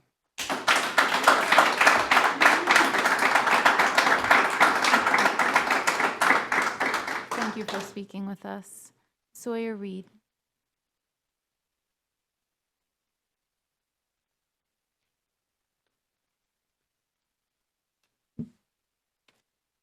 So hello. I would like to thank the members of the board and Superintendent Selesnik for allocating your time for this valuable sharing of thought and opinion. My name is Sawyer Reed, and I am the current Vice Speaker of Campus Congress and the former Treasurer for last year's Congress. And I have come to you today to share the Campus Congress's position and its past decisions regarding the Indian mascot. The purpose of Campus Congress is to give a voice to the students and to relay information to the administration with the goal of enacting change at the high school and across the district. The Native American mascot controversy fell under one of Campus Congress's functions, which is the improvement of student life and school events. Campus Congress began the 2017-2018 school year by introducing the idea of a possible change, which was supported by a significant majority when voted upon in our meetings. With this majority vote, the members of the Executive Council contacted the National Native American Federation in order to understand what the opinion of the Native American population was. The Federation stated that they did not support or appreciate the use of Native Americans or Indians as mascot due to the inaccurate and dehumanizing characteristics that they promote about their culture. The Executive Council then proposed a possible assembly in which the mascot would be discussed, which would include a PowerPoint presentation that would review the previous attempts to change the mascot, as well as several national and local statistics and the opinions of the Native American population. The assembly was approved by the administration and the General Assembly and took place in December 2017. After each grade was given a 45-minute assembly, a school-wide poll was taken as a way to understand how the whole student body felt about the mascot. The results of the poll were that 89% of the students voted, and 550 students, or 58% of those who voted, voted to keep the mascot, while 339, or 42%, voted to change. After the poll results were released, Campus Congress's General Assembly then held another discussion period for representatives, which culminated in a vote by Campus Congress to move the issue onto the administration. The poll in the assemblies had a lasting impact on the student body, who felt very divided on the basis of opinion and feeling. It was revealed by the discussions in the poll that several major beliefs were shared within the students who opposed change and those who supported it. The students who opposed the change cited feelings of pride for their mascot and felt as though the use of the Native American wasn't wrong due to the rich Native American history present in this area. They felt as though the Indian mascot paid tribute to the natives by continuing to address their presence in American culture. The beliefs of the students who supported a mascot change challenged these beliefs significantly. These students who supported the mascot change, they cited a sentiment that the mascot was politically incorrect and that it did not have an accurate depiction of Native culture. They also felt that due to the marginalization of Native Americans and the mistreatment of the Native population throughout history, it was morally wrong to use them as a mascot for a school that didn't have a substantial Native American population. In the 2018-2019 school year, Campus Congress's executive board formed a mascot committee with the intent of introducing a possible curriculum that could promote an appreciation or acknowledgement of Native American culture in order to allow for a more historically accurate mascot and the student body that understood the ramifications of an Indian mascot. Myself, along with 2 other members of last year's executive council, met with the John Jay Booster Club at one of their meetings. The Booster Club gave their input on the mascot, which was unanimously in support of keeping the Indian. After taking the information we obtained to the General Assembly, the General Assembly voted, with the consent of the mascot committee, that the decision about the mascot was not a choice to be made by the students due to the complex processes that would take place in order to change it, and was therefore meant to be decided upon by the administration and the Board of Education. All in all, it still holds true that Campus Congress's Executive Council is willing to aid in any changes that will be made and supports any decisions made by the Board of Education surrounding the matter of the Indian mascot change. Thank you. Thank you. Thank you, Sawyer. Thanks for joining us and for speaking with us on behalf of Campus Congress. Rob Cummings.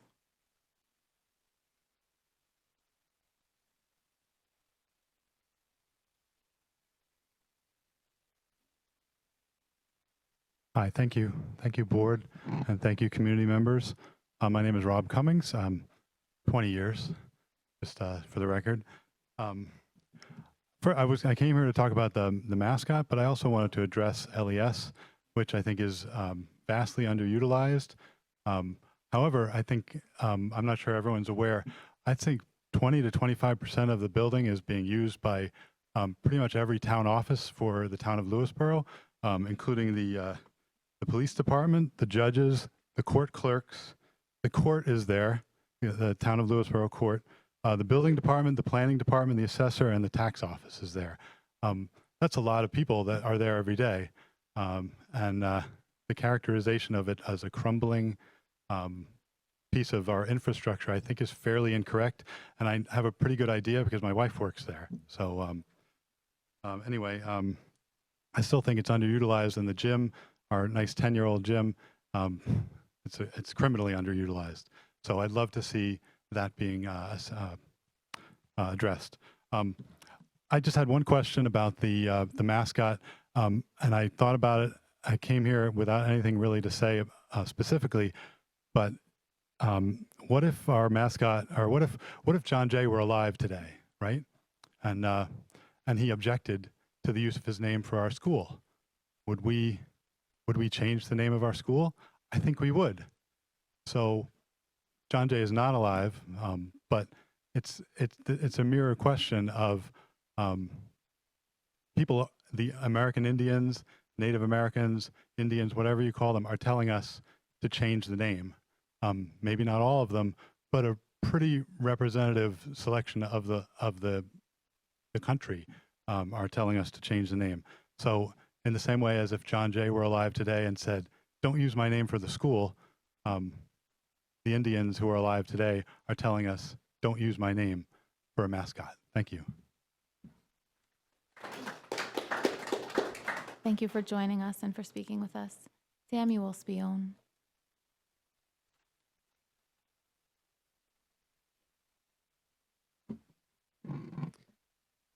Hi. Is this working? I can't hear my own voice, so I don't know. Okay. So I didn't actually have anything planned initially, but I decided to speak on the mascot a little bit because there was a lot of talk about how the mascot that we use currently, the Indians, is treated respectfully, and that reminded me as a student who graduated in 2017. That sort of reminded me of the general, like, I suppose, cultural insensitivity that I was very accustomed to while going to school here. I distinctly remember a lot of really homophobic and racist slurs that were constantly thrown around in the locker rooms. The N-word was used quite frequently. I remember there was the whole issue with the swastikas that were being drawn around the schools. You know, stuff like that. Basically, all that to say that I think this school and its students are really desperately need a good role model in terms of what could possibly be deemed offensive. And I think the fact that we still have, we're still using the Native American as our mascot is definitely sending the wrong message to them. Also, there's a lot of talk about, you know, the whole concept of the out with the old, in with the new being kind of an awful concept. And you know, to some degree, I agree with that. I personally can't stand change. I never when I left the high school and moved on to college, I hated that change, you know. But the idea of the out with the old and in with the new, it's not a mentality, it's a fact. Things change. And I mean, like it or not, you can agree with the change or you can stand against it. Regardless, it's still going to change. It's a growing majority in America of people that oppose use of racially charged terms as mascots. And yeah, it's going to continue to grow whether you like it or not. And so I recommend that the board makes this decision and stands on the side of change rather than against it. Thank you. Thank you. Thank you for speaking with us. Michelle Blum.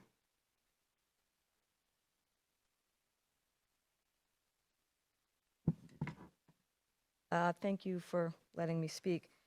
I think I'm just going to cut to the chase, but I did want to acknowledge Mr. Giardina's words. I think our children know each other or know your nieces or nephews. I know that name, and I know Miss Caviola over here. So a lot of us know each other in lots of contexts, and we're friendly. And I don't know why, but I'm always puzzled by the intense hostility that gets mixed up with this issue that we can maybe separate out more intellectually.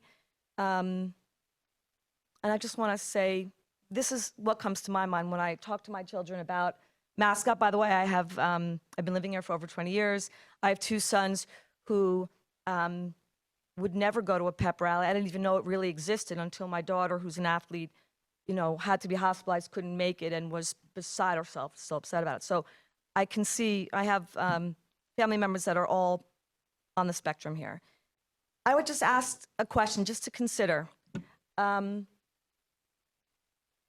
What is it about Native Americans or Indians that we are so tied to that we really want that to be our mascot? Is it their fierceness? Is it because they're warriors? Because they're tough? Because they fight? Because they're a close-knit tribe? It could be some or all of that. It doesn't apply to all Native Americans, maybe not even half. What if we call ourselves then instead the John Jay Jews? And it's very similar. We could be really smart. We could have like a brain emblem. We would probably be short. We wouldn't be that tall, but we could be the John Jay Jews, and we could think about all those characteristics about Jews that we really respect and like. And we could say that's how we're thinking of it, because these are the great qualities about Jews that we have experience with historically. Or we could be John Jay Italians. And we could think about all the wonderful traits. They love family. We could get some spaghetti, whatever small-minded things we know in our narrow views about these peoples. It's very similar. I'm just asking to consider it. It's not, we don't get to decide for people what we think of them and how we're going to look at them and then say, well, it's okay because I'm saying just positive things about Native Americans. I did really appreciate what you had to say. You were the first person, Mr. Giardina, to talk about your love for and appreciation for the various tribes and the most knowledgeable that I've heard to date. So I appreciate that. But the error, I think, is in generalizing characters. That's why it's a little bit easier and makes a little more sense to have what I was when I went to a small private school, which were Cougars. Which, by the way, I went to school, I graduated in 1985. I could care less what the mascot is. I'm not in high school anymore. It's not for me. So I understand families are tied, their kids, their grandkids, their cousins, their nieces, their nephews. But it's really not about the adults who aren't in school, who aren't on the field, or who aren't at the pep rallies as a bystander or an observer. It's really the same thing to take a collection of people, to decide what you think of them, to take their most positive salient traits and decide that you are giving this to them so they shouldn't be offended, nor should other people, because I'm just giving them a compliment. I'm emulating their most positive traits. So how can this be offensive? This because not all Indians were warriors, not all wanted to fight. Probably most of them did not. And to assume that they are, to take these characteristics or qualities and assert them and say, it's just misappropriation. So I just ask you to just think of that as a slightly different way to think about it. And I'm just really hoping, obviously I saw a lot of backs up, including my own, as soon as this discussion came about, and it was a lot about, out with the old, in with the new. I don't think about that at all. I think, I don't know if I'm new or old. I've been here for over 20 years, or I don't know, 25 years. I love this community for lots of reasons, many of which have nothing to do with mascots. And I have, as I said, a daughter who loves to be part of the field hockey team here. It's her most important experience here. But it doesn't have to do with being an Indian. It has to do with all the wonderful things that go on the field with her coach, with her teammates. Thank you. Thank you. Thank you for speaking with us. Peter Gallagher.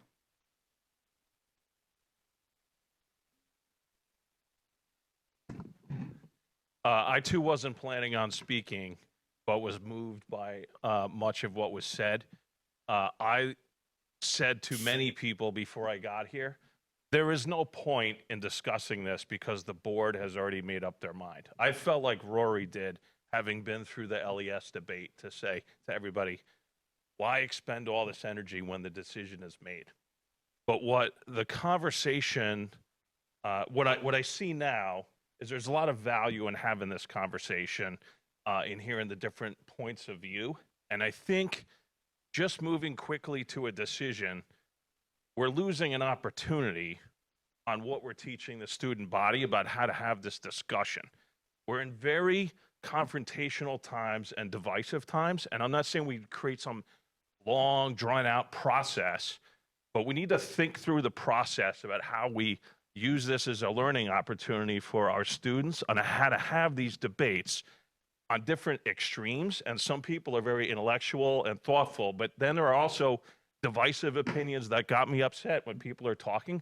But we need to figure out how to solve these things. And if we can't teach our students how to figure this out for something that they can touch and be real, we're really missing an opportunity. So I would just say, rather than think and say there's no process, we're going to make a decision, I would really ask you to rethink that, because there's a big opportunity here.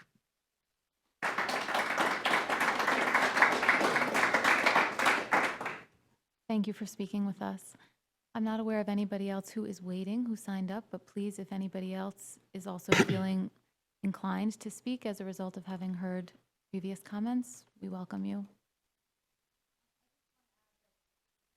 May I ask you to, please? Thank you. Unusual that we, in the case of the mascot, we're we're open to letting our kids decide or hash it out or have these, originally these assemblies where, and then are we going to let the kids decide whether they should vape or not, or maybe have just an outside area where they can vape and smoke and let them make decisions for themselves? Thank you. Okay. Thank you. No, but I'm not asking. I'm asking Thank whether you. it's policy. We appreciate the So point. in Thank some you. cases, I feel that if kids don't understand, and perhaps that's our fault for lack of education. I think in some ways it absolutely is. Then I think adults need to make choices, as we do for our children, about what's appropriate and enlighten them and educate them. Thank you.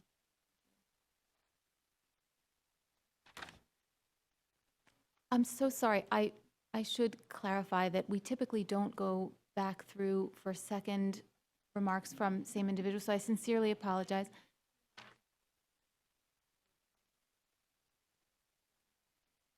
Thank you.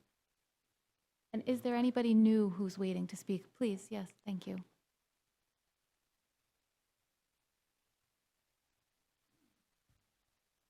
I'm not usually one to get up and speak in front of people. Julia's laughing, knowing No, that's not me. Sorry. No, it's fine. You asked our children to have a voice.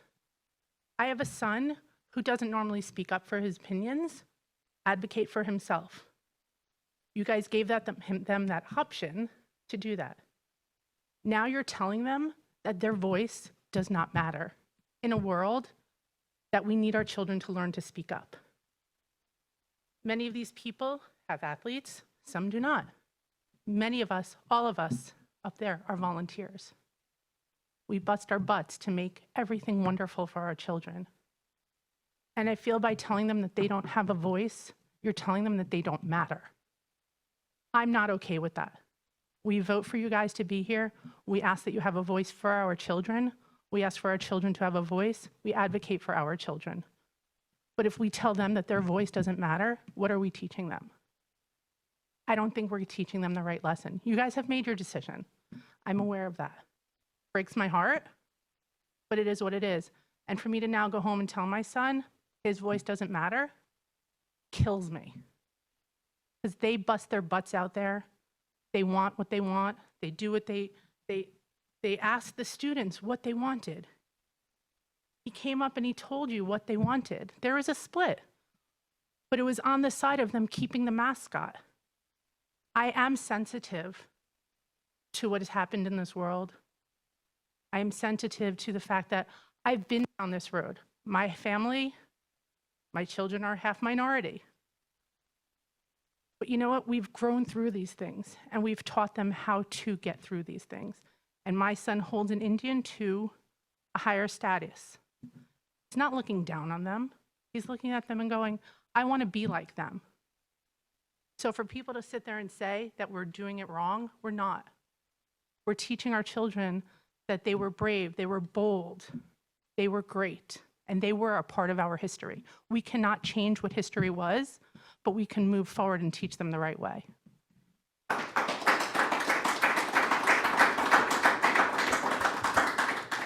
Thank you. Is there anybody else waiting? If not, then I think we will conclude the public forum. I do just want to thank our community members for taking the time to join us tonight and for speaking with us so thoughtfully about a variety of issues, actually.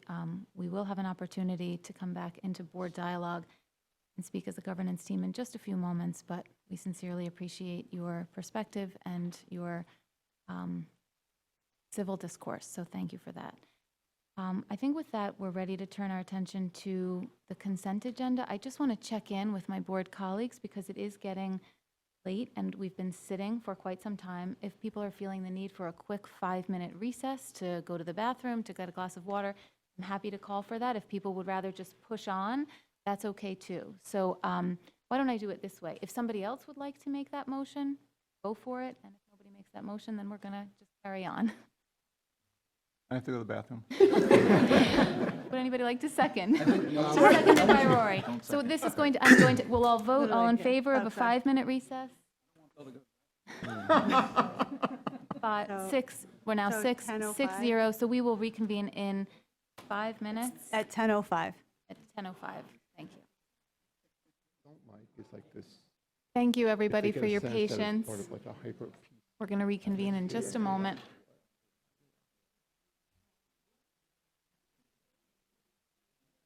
I ate a cupcake.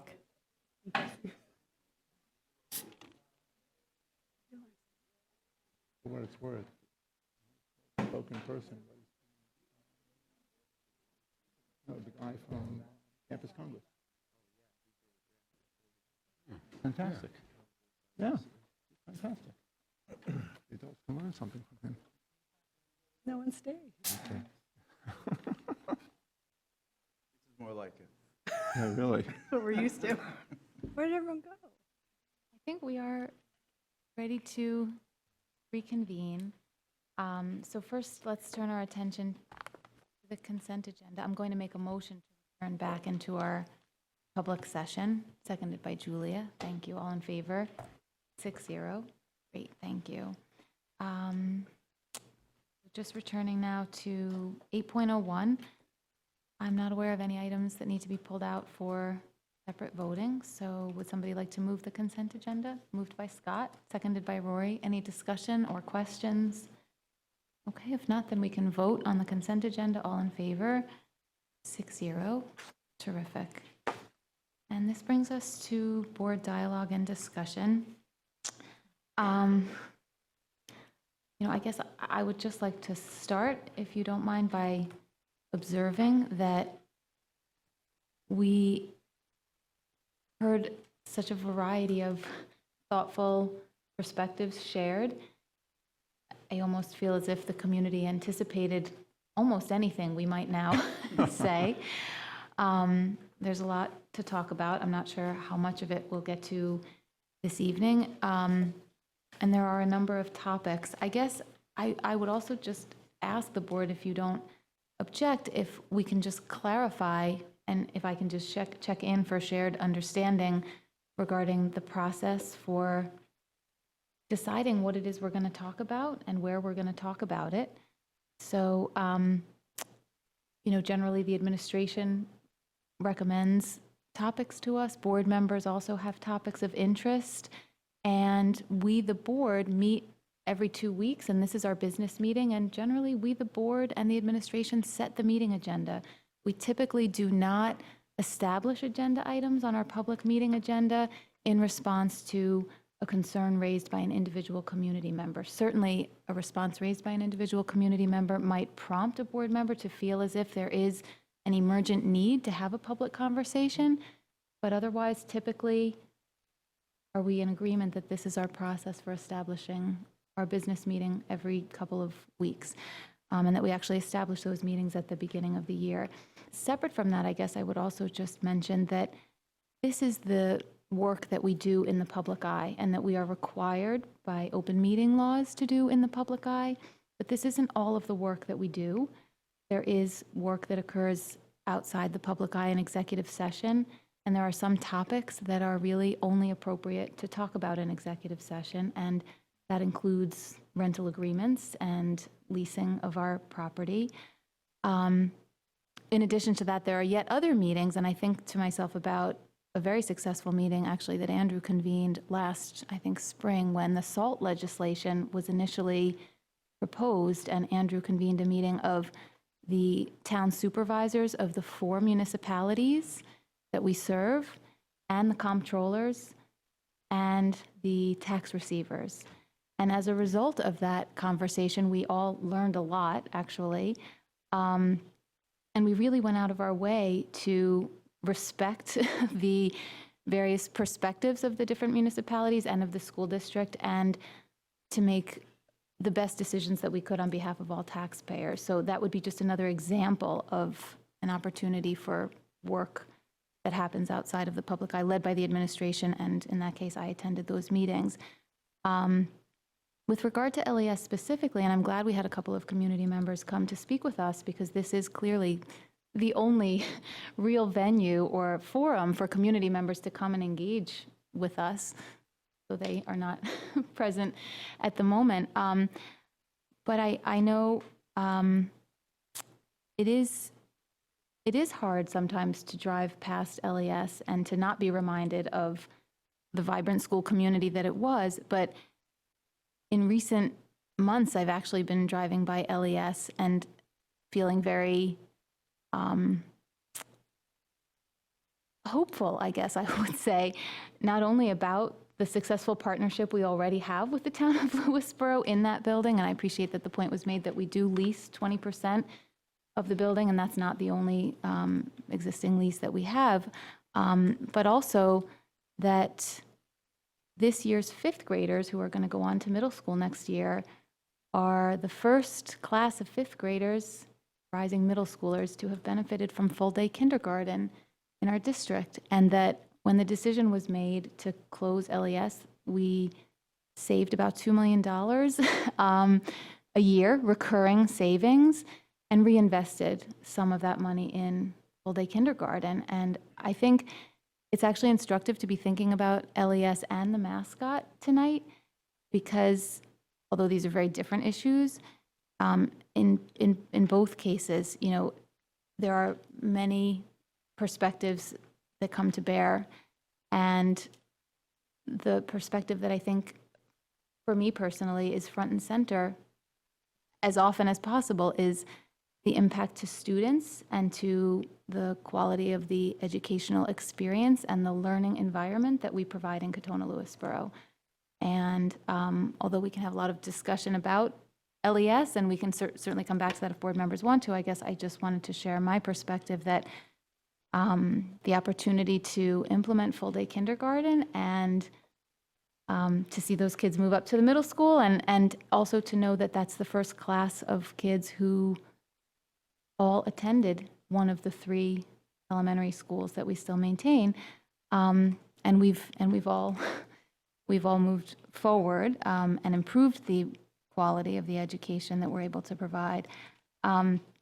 I guess similarly, I'm thinking about the students in the conversation around the mascot and hearing Andrew's perspective as our educational leader, and thinking about, and I think we heard this from a community member, I think he said how complicated it must be to ask students to respect diversity and to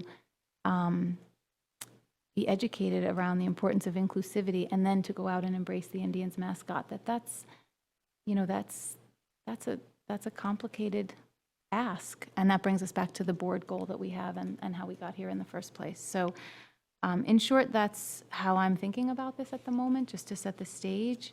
And I invite board members, to sort of comment or offer perspectives on any of the topics that we heard about. That's Scott.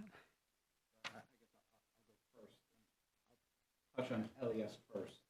My thought would be maybe easier, I don't know if other people feel, do one topic at a time, and then maybe we want to do another topic. Do that. So on LES, one of the things that I just wanted to state, at least my opinion, and again, I speak for myself, but I speak for my understanding of the fellow trustees around the board today and also in previous years, and as evidenced by what you said, Marjorie, and what was said by Mr. Cummings in public forum, I think the board is really trying to utilize LES, and I think the evidence of that is in the fact that we are utilizing LES, maybe not as much as the community would like or as much as we would like, but it is being utilized, and we are, I don't know whether we're exactly covering our costs or close to covering our costs, but there is a concerted effort on the district's part to utilize the asset, and I think that is shared by trustees past and present. The other comment that I wanted to make, and again, I don't want to get into it necessarily back and forth, not that most of the people are here, so there wouldn't be a back and forth, but just to kind of clarify for the community in terms of, it's been said both here tonight and in other forums that the district should just be giving the use of LES to the town. And there's just a couple things that I think are important just for the community to understand. One is that That's the town of Lewisboro. We're the Katona Lewisboro School District. So if we were just to give it to the town of Lewisboro for free, then we're basically taking assets from about a third of our base and just giving it away. It would be different if town of Lewisboro was 100% the same as the district, but it's not.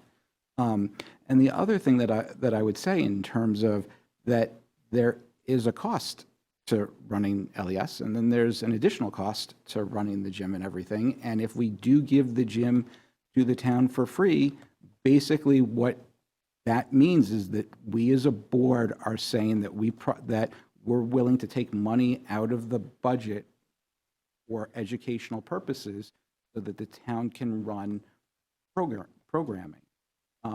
Again, people may think that that's the appropriate thing, and I'm not saying one way or the other whether it is or not, but I just want to make sure that people understand that that's what it is. It's not a matter of we're holding on to it and out of spite or for whatever reason we're not giving it to the town for free. If we give it to the town for free, that comes at a cost, and that means that either the taxes go up or money comes out of the budget for educational purposes. That's how it works. It's not a matter of we give it to them for free, and if we don't, that the taxpayers are being double hit. Actually, if we give it to them for free, the Bedford taxpayers are actually hit twice. And I think you raise a couple of important points, and thank you for making the point explicitly that we are breaking even at a minimum. And that actually, my recollection is that we are in a 4-year lease. We entered this lease in April of 2017, and it extends through the end of March 2021.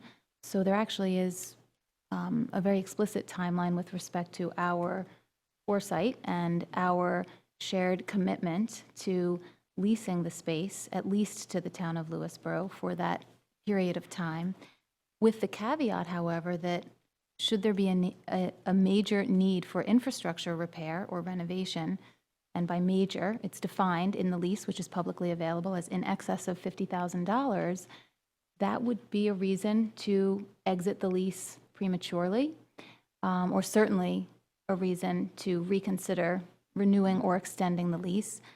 And I believe it's just next year that we will have our 5-year building and conditions survey available, and that would provide the board, the administration, with the opportunity to discuss in a data-informed manner what needs to be done to continue to maintain the building. So that's an actual term of the lease. It's something that we had agreed to with not just the town of Lewisboro, but with any tenant with whom we would enter into a lease, and also that the parties agree not to disparage one another or the terms of the lease. But so thank you for reminding me that we are breaking even, better than that actually.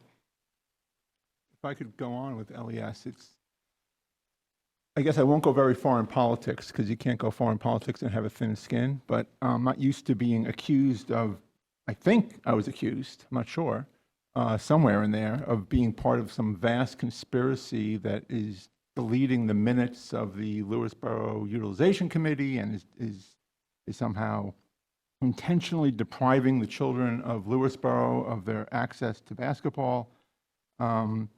I guess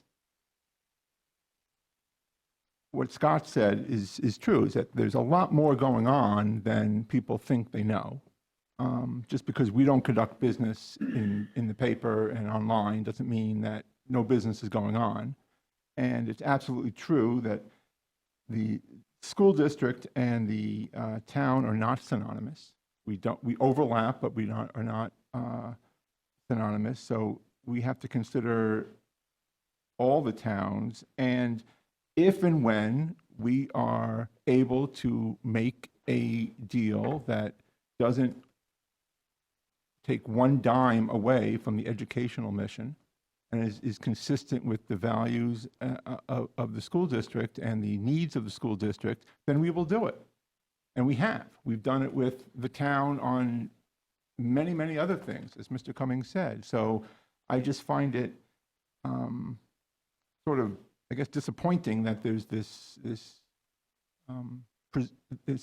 instead of presuming good intent, it's this looking for there must be some nefarious reason that things aren't moving as fast or going the way they want it to go. And I find that upsetting. I'm not used to being accused of things. You know, I do bad things and I get accused of it, but not things I didn't do. And so I'm not sure I followed the whole thing, but I think there were, in there somewhere was some insinuation that there's somehow some secret way that we're trying to stick it to the town, which I just find offensive and ridiculous. I appreciate your sentiment, and I similarly wonder how conclusions are drawn when we are currently in successful intermunicipal agreements, not just with all of our municipalities. In fact, we had another one on the agenda tonight in the consent agenda with Brewster. But specifically with the town of Lewisboro, we have an intermunicipal agreement right now for Parks and Rec to run the rec basketball program out of our gyms. And at no cost, just to be clear. well, and they allow us to share Fox Valley as part of that intermunicipal agreement. Again, all publicly available documentation that you know we act upon in the consent agenda. So perhaps it's easy to miss it. Similarly, we have an agreement to run the town camp out of our facilities. Those are just two off the top of my head that come to mind. And so a conclusion could be drawn that when successful terms can be agreed upon that are in the best interest of the school district, which is our fiduciary domain, and the town of Lewisboro, we enter into those agreements with readily. Yeah, readily. And I would even add my perspective, Bill, that we have entered into judicious rental agreements and have approached those agreements with nothing but magnanimity at every turn. So it is hard to understand. And I share your sentiment. Can I? Oh, want to go ahead, Judy? Sure. I guess, at least from the perspective of anyone who has contacted us directly in my tenure on the board, we've never had someone actually directly email and ask us about Lewisboro. So sort of the statement that it's a very hot topic on social media is interesting to me, but I want to be sensitive to if there is this dialogue that's occurring in the community where people have strong concerns. I guess I would want to think about, are there ways that we could, I guess it seems to me that the agreements that we have are pretty transparent and obvious. The camp uses Meadow Pond in the summer. We share transportation buses for different activities that the town does, events that the town wants or needs space for that can occur in our existing buildings that have custodial staff and lights on in the evenings. They use, whether it's for bingo or things of that nature, or for sporting events. We are able to use their properties. So I guess if there was a strong sentiment, I feel like we would hear about it more, and we just don't. And so again, I don't know. I'm not a big social media person, as my comments earlier about technology may have, represented. So I guess I would implore the community that if it's something that's concerning to them, that we would want to hear about that and find a way to share information. But I think, as you said, Marjorie, the information about what currently exists is there. I don't know that I'm clear that there's needs for the town that aren't being met currently with our agreements. And, I wish that LES was a more marketable property. I think it would be wonderful for that building to be filled with all kinds of things. But the zoning there doesn't allow for a lot of things, and therefore it's it's difficult for us to rent that. And, so I just think it concerns me that there is any perspective that we're not being like upfront about how the building is being used, but everything that we do in that building is documented publicly. So I don't know. I think it's important that we be thinking about the utilization of the building. We're in a 4-year agreement that will end in March 2021. And obviously that's not the day to wake up and say what next. And it is an important topic, and it is challenging to know what to do with a building once it's been determined that we can no longer justify the administrative and personnel costs associated with keeping the building open in light of declining enrollment. But we do have a timeline, and we, I think, have been pretty transparent about it. Are there any other comments on that before we maybe shift gears? Yes, Rory. I'd just like to debunk I'm going to call it a theory, although it came across almost as an allegation, that we are somehow holding the school hostage in the hopes of somehow reopening it again. I don't know where that came from. It certainly isn't my perspective. We're subject to open meeting laws. We don't have these discussions behind closed doors. Everything we discuss is in the open. And I think it's important that the community recognizes that and respects that.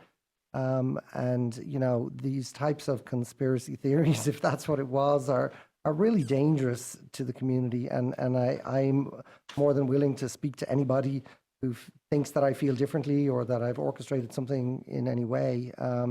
But it's important that the community trusts that we abide by New York state law, and that we don't try to make any decisions behind closed doors or do anything that we're not being completely transparent about. I appreciate that point, and I think we all felt somehow accused of something at some point in the public forum. So I do I share your sentiment, and I will point out that although it might be tempting to look at the composition of the board and find conspiracy or malfeasance, this is how boards are constituted. Community members become invested in an issue and impassioned about something, and they run for school board. And that is how most of us got here. And that's not a secret. That's not a secret. And it's not, there's nothing nefarious about that. That's how school boards typically come into existence. Are you waiting to say something, Terrence? Yeah, I mean, I admire all of you for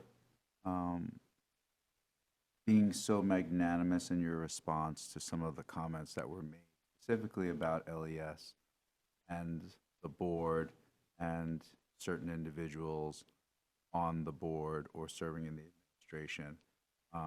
I'm less generous.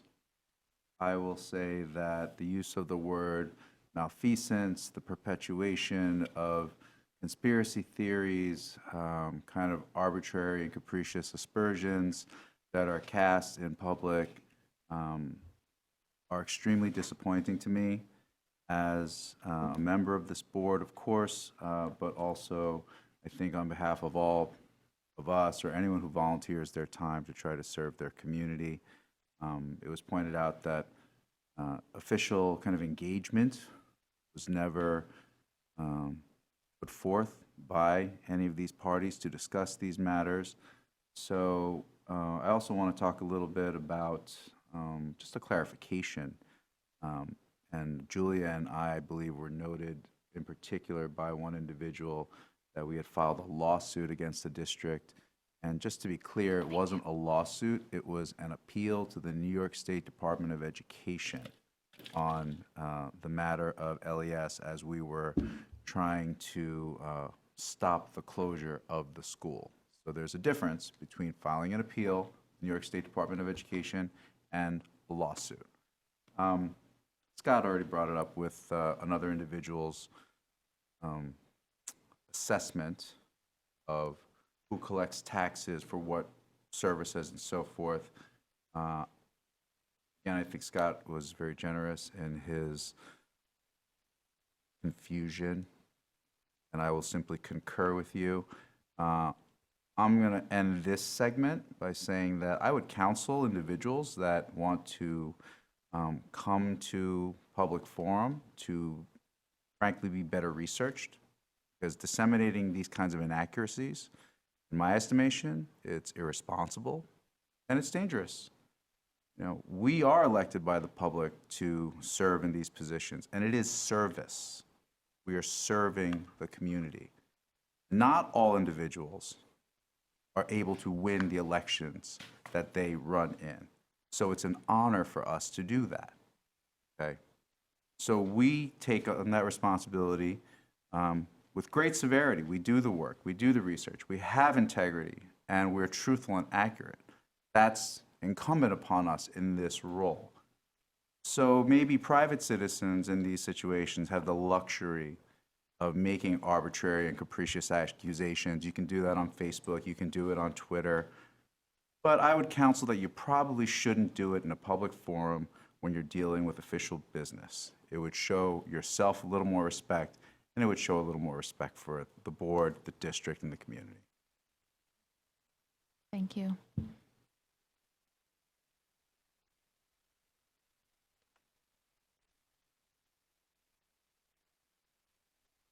Other comments?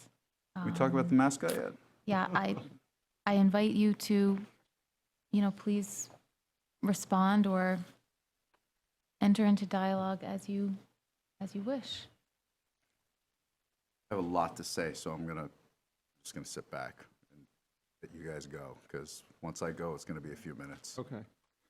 The only wrinkle I still am thinking about is I'm not sure how we work out of it, but I'm sensitive to both needs of, let's not go through a process just to say we went through a process and get everybody riled up for another few evenings if it's not really open for discussion. On the other hand, you don't want people to feel railroaded. I'm not sure how we work through it the best, other than, I guess, what we're doing tonight. But in the end, I think that this is something that, like I've said before, is that, you try to handle it as best you can, but there's going to be people who are upset and disappointed. And you just hope that they disagree with the decision, but not, chuck the whole process as being somehow unfair. And I guess it's just trying to figure out how to do that, how to get to that. Mm-hmm.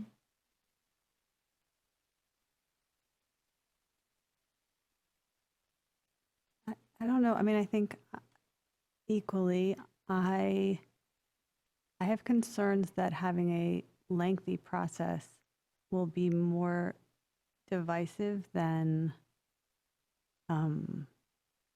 cohesive. I don't know if that's the opposite of divisive. So I think I would appreciate, I don't know, I don't want to put you on the spot, Andrew, because I know that we haven't talked about this, but I guess, I don't know if you've thought about, like, how would we share this decision at the high school level with Campus Congress and the students? And if you haven't thought about that, that's certainly something we can talk about at another meeting. And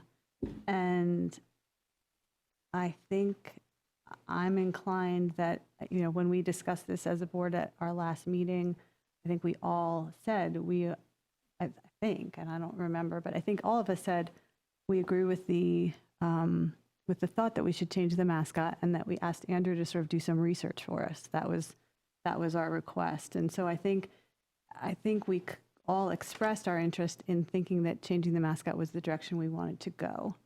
So I don't, for those of you who are here still and who weren't at the meeting where we first discussed this, that was what all present, I don't think, Bill, that you were here that night, but everyone who was present. It's a hell of a meeting to miss, huh? Everyone who was present that night said, you know what, I think that I'd like to consider this, and Andrew, we'd love you to do some thought on this as an educator and make a recommendation to us. So I thought everyone did, I mean, I will say this, I thought that everyone did a really nice job tonight speaking their opinion and sharing their views. And I appreciate the fact that people were able to stay in a very respectful tenor. And I thought that was really helpful to hear. But I personally am just very compelled by the list of organizations that are making a recommendation that schools no longer use an Indian mascot. And I feel that it is not my place as a board member or a representative of the people in this community to refute the recommendation of the organizations that represent the people that the mascot is about. And so I think that's where I feel like it's I don't know, I think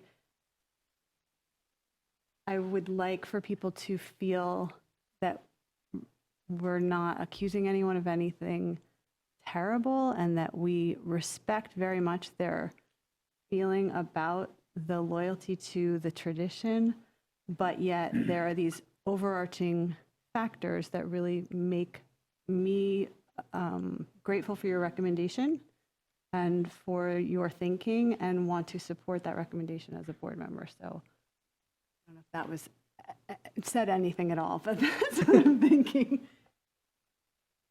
So I guess I disagree slightly, at least with my take on the meeting that we had in September. I didn't, at least I can only speak for me, I can't speak for others, but at least for me, I didn't think of myself as saying that I'm voting, go ahead, change the mascot, Andrew, come back to us. It was, I think we should consider changing the mascot, and I think we ultimately need to make that decision, which I would say, in my mind, hasn't been made yet, but I think we're pretty close. And I do agree with what you said, Julia, and with what Andrew laid out in terms of that I don't think it would be beneficial to go through a very long process on it. For me personally, the one thing that I would need to hear before I make a decision, and I think that as a board we should have before we make a decision, is the cost impact. I don't think, at least for me, I would not say I'm in favor of changing the mascot until I know what the financial ramifications are. So again, I speak for myself. I think that is something that I at least need to hear. With that understanding, we're not going to, at least in my opinion, I wouldn't be in favor of having a vote and making a decision tonight. It was discussed previously that the Learning Cafe is another opportunity. And again, best of luck to you, Andrew, balancing that line. You're really good, so I have every confidence that you will, in terms of having the community having an opportunity to have a discussion on it, but at the same time not feel that there's a heated back and forth. And again, I thought that the discussion tonight was really good in terms of me personally. I'm not as passionate as the people on either side. I'm just not. It was heartening to hear people passionate but not disrespectful. Again, me personally, and I'd say I've evolved even a little bit on the subject since we discussed it in September, based on the discussions around this table from the community. I do go onto Facebook and follow, or try to follow, a lot of the discussions, and to me there was at least one comment that really stuck out to me. There are a number of comments that stuck out, but one that really resonated with me, because it was one of the things that I struggled with in terms of in terms of, there are a lot of things that are important both for the board to be doing and for the administration to be doing, and without question, both the board and the administration need to be multitasking. But for the board to, it's 10:38, for us to stay till 11, 11:30, 12. Sorry, Andrew, but we're okay. At least from my perspective, we were elected, we signed up for this. So we should be here and we should be doing that because that's what the community wants us to do. But for Andrew, and this is true for all administrators, but I'll pick on Andrew because he's the one who reports to the board. Or during the day, when he's spending time focused on the mascot, that if he's talking with a community member, working on a presentation, drafting emails, whatever it is on the mascot, then that's time that he's not focused on improving the education of our students. And so that was a struggle that I had with it. But in terms of, and again, it was a comment that, well, we should change the mascot now, because if we don't change it now, we're just going to keep having the same discussion every 2 years, every 3 years. And to me, that's not a good enough reason to make the change. But then I looked at it and went a step further in terms of, I want Andrew focusing on the education of our students. That's why we're here, and that's why we have Andrew. And I'm hopeful that Andrew's going to be here for 10 to 15 more years. Not me, but Andrew.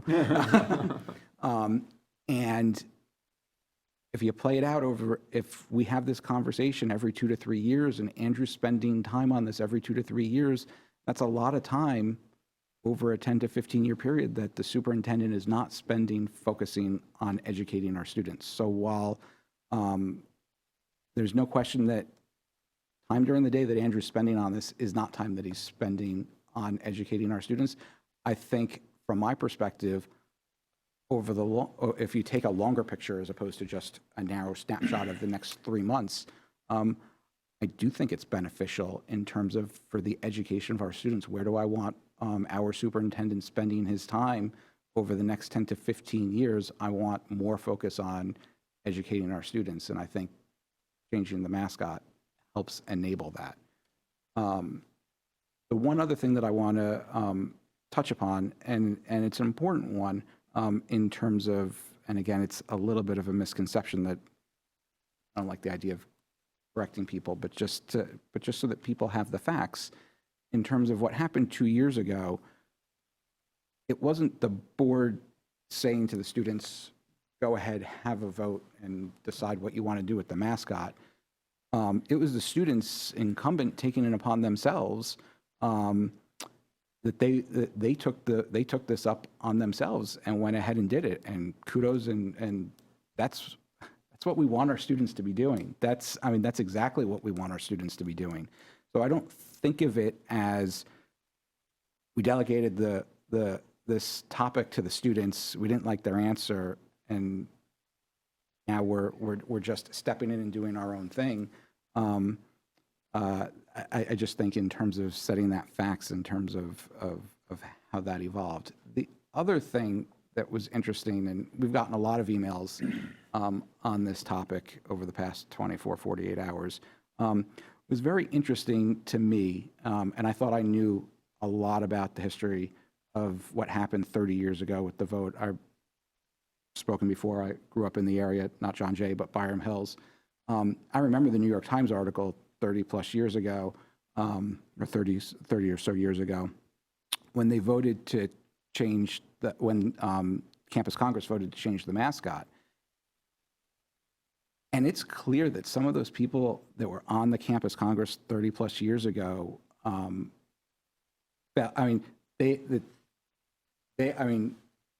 they still spoke so eloquently about their experience, and it was just really, it was really a pleasure to see the experience that that they had on Campus Congress that I believe that they founded at the time. And while they didn't get what they wanted 30 plus years ago, I think it's a credit to what they started that 2 years ago, Campus Congress again took it upon themselves to bring up the Indian topic, and everyone doesn't get to see all the emails back and forth, and you probably wouldn't want to see all of them or a lot of them. But it really was heartening to see some of the passion from the students from 30 years ago, and what they started with Campus Congress, and we have a Campus Congress representative on our board for a number of years, and to have the vice speaker come and speak tonight so eloquently. To me, that was really really a pleasure to witness. Thank you. I'll just make a quick comment or two. First of all, as I said at the beginning, it really is a pleasure to have the community here and to get the perspective of the people who actually live in the district and whose students come to our schools. The very people who we spend all of our time trying to figure out how can we best educate them given our resources, and that is what we do, and we have to keep that in mind. And so to some, this may feel a little bit like a sidebar conversation, but to me, there's a direct correlation between the education of our students and this mascot issue. And it is really around tolerance and inclusion and equity and the types of things that we spoke to in our leadership board goal. We spent a lot of time thinking through those goals, and I think it's incumbent upon us to walk the walk, as it were, and to really show our students that we take that in a very serious way. Having said that, you know, I probably came into this with least experience and least knowledge of anybody on the board. Having not grown up in this country, this isn't something I grappled with as a youth. It's not really something I have really had very much of an opinion about. And frankly, I had to do quite a bit of research. I had an opinion in my mind, but I had to do quite a bit of research. And some of that was spurred by what I read on Facebook. And some of it was just spurred from my own self-interest and wanting to dive deep as opposed to staying broad. And I did dive quite a bit deep, and there were really compelling arguments and very strong voices speaking out against the use of Indian mascots across the country. The only frame of reference I could use for myself was the Notre Dame Fighting Irish little leprechaun, right? Because being Irish, I sort of thought, well, how do I feel about that? And honestly, before this, I hadn't really cared very much about the Notre Dame Fighting Irish logo. But I do find it offensive. And I think that most of my countrymen would also find it offensive. I don't like that Irish people are portrayed as being leprechaun-like for some reason, that we like to fight, perhaps, you know, whatever other attributes maybe that leprechaun is portraying. I do actually find it offensive, and that's just my personal opinion, but I can project that onto how Native Americans might feel. And look, you know, perhaps our logo work isn't quite so explicit as the little leprechaun, but we are using symbols of another people's culture, and I think that that's wrong. I think we ought to move away from that. Having said that, I was moved by by everybody's comments, but one guy, Nick Giardina, I'm not sure if I'm saying his name right, seemed very impassioned that really, from his perspective, and I think this is probably true of everybody who spoke with that opinion, that it really truly is respectful, that they're doing it out of the very goodness of their hearts. I truly believe that that's the case, and that when they put on the Indians uniform, there's a sense of pride, and it's not derogatory in any way in their mind. But I keep coming back to what Andrew said about intent and impact. And for me, it doesn't really matter if what I say about somebody else is not offensive to me. If it's offensive to them and they tell me it's offensive to them, then, you know, I'm then guilty if I continue to do that. And we have been told by a litany of prestigious organizations that this is found to be offensive, and therefore, in my opinion, you know, this is something that we just shouldn't prolong. We shouldn't tolerate it any longer. We've debated it so many times. The debate is not going to go away. We're not going to make a finite decision to say, let's keep the mascot, because I think at the end of the day, at some point in time, we're going to have to change the mascot. It's either going to be legislated upon us, and we're going to have to do it because it's the law, or you know, some future board will make the decision. I think the time is now. Let's make the decision, rip the Band-Aid off, move forward, and try to, you know, build a cohesive community around some future mascot that just doesn't offend anybody. Find something that we can be happy and proud of, and move together as a community. That's my opinion. I don't know if it's a popular one, but I've given it a lot of thought. Thank you. Thank you. Terrence, please. All right. So counted 18 people speak in public forum. Is that accurate? Close? Yeah. I had to stop counting the number of emails we got because that was a lot. And so the first thing I want to say is thank you for everyone who took time to send us an email, whether it was a 1 or 2 line email or a 500-700 word email with research and footnotes and pictures and articles and links to other kinds of content. That takes time, that takes commitment, that takes you know, a kind of dedication, and I'm very grateful for that. I think it says a lot. It says a lot about the people in this neighborhood, in this community. And so I'm pretty sure we've all read all the emails. We maybe didn't do a deep dive on every single one, but we read them. They came from parents, they came from community members, alumni, students. You know, to Rory's point, he said it a couple times now, I mean, I wish we had this kind of engagement all the time, right? When we're talking about curriculum, when we're talking about technology, when we're talking about the things that are affecting our children day to day, class sizes, pedagogy, mental health care, all those things that are happening all the time. I wish we had 30, 40 people in the audience and 18 speakers. Well, maybe not every time, but a little more than we do now. Maybe not only for flashpoint issues. So, you know, I'm half kidding, right? Because Andrew said it in his remarks. The mascot issue is different. So as we all have been since the conversation started, and you know, technically I was the first person to speak on it, I've been processing this a lot. It's been a real education.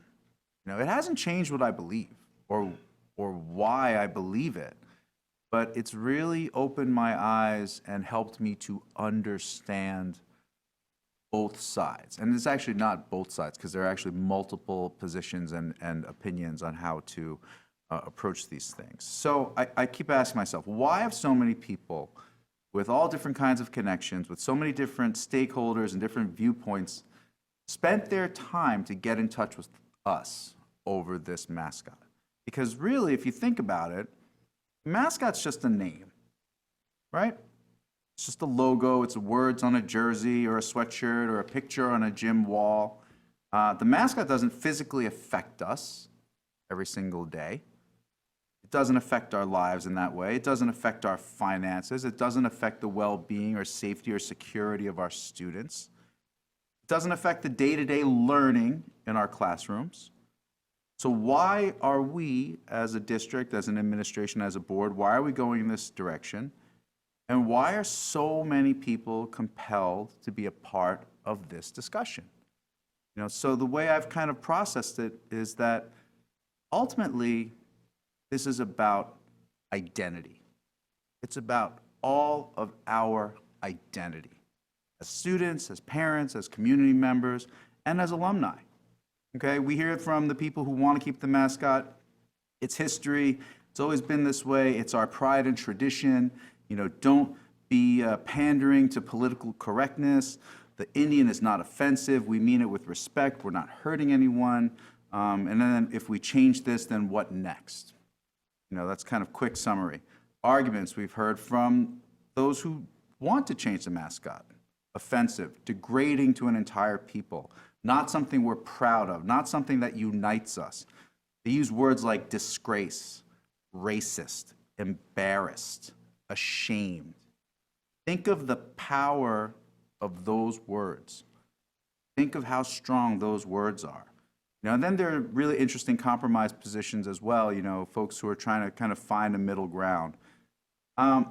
It's so important, I think, this process so far, including all the emails, including all the discussion, including all the public forum commentary that has taken place so far, it's important to be heard, and I come away feeling like people have been heard. You know, I'm typing, but I'm listening, because I've clearly prepared some remarks, and I wanted to hear what people were saying. I wanted to make some notes and make some adjustments. I know we're all listening to this because we take it very, very seriously. We're not doing this to be popular. Right? We're not doing this for the glory. We're doing this for a particular reason, and it's because I think for me, on all sides, it comes down to identity. I would argue that some people don't want to change the mascot because it represents something to them. They connect to the mascot because it's a part of their identity, their own personal history, remembering the good times, times of personal growth, pivotal change, good times and bad times that are key in the evolution of a person. You love John Jay, you love what it gave to you, you love what it still gives to the community, and you're proud. So that mascot is important because it represents a piece of who you are, then and now. Changing the mascot then feels like an attack on you personally.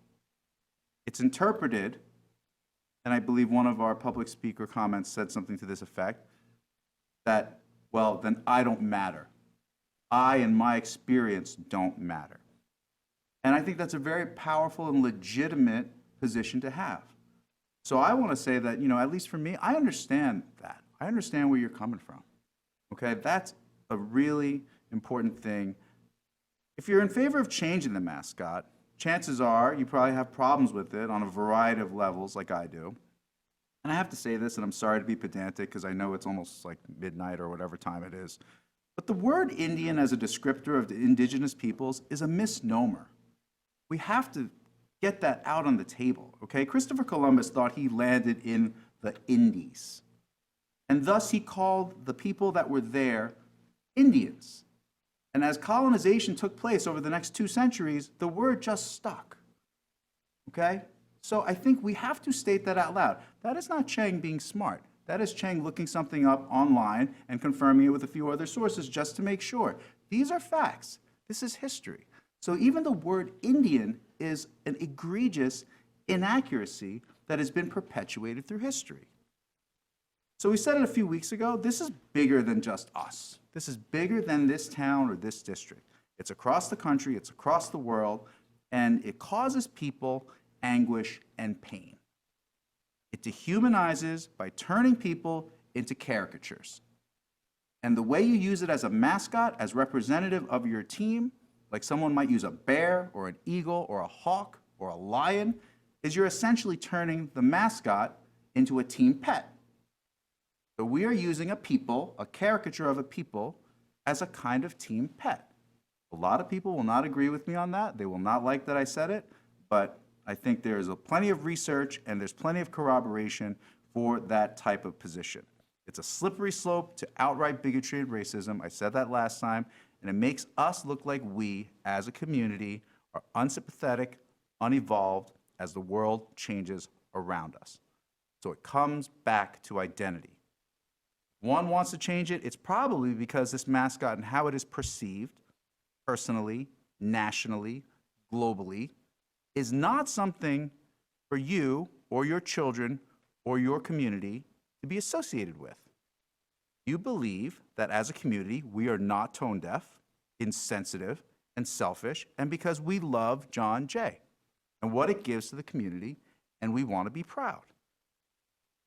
So if you can strip away the politics, the name calling, strip away the personal and emotional, stop playing the I've lived here longer than you game, and so on, I'm going to rephrase a comment that was made a few weeks back and ask a question.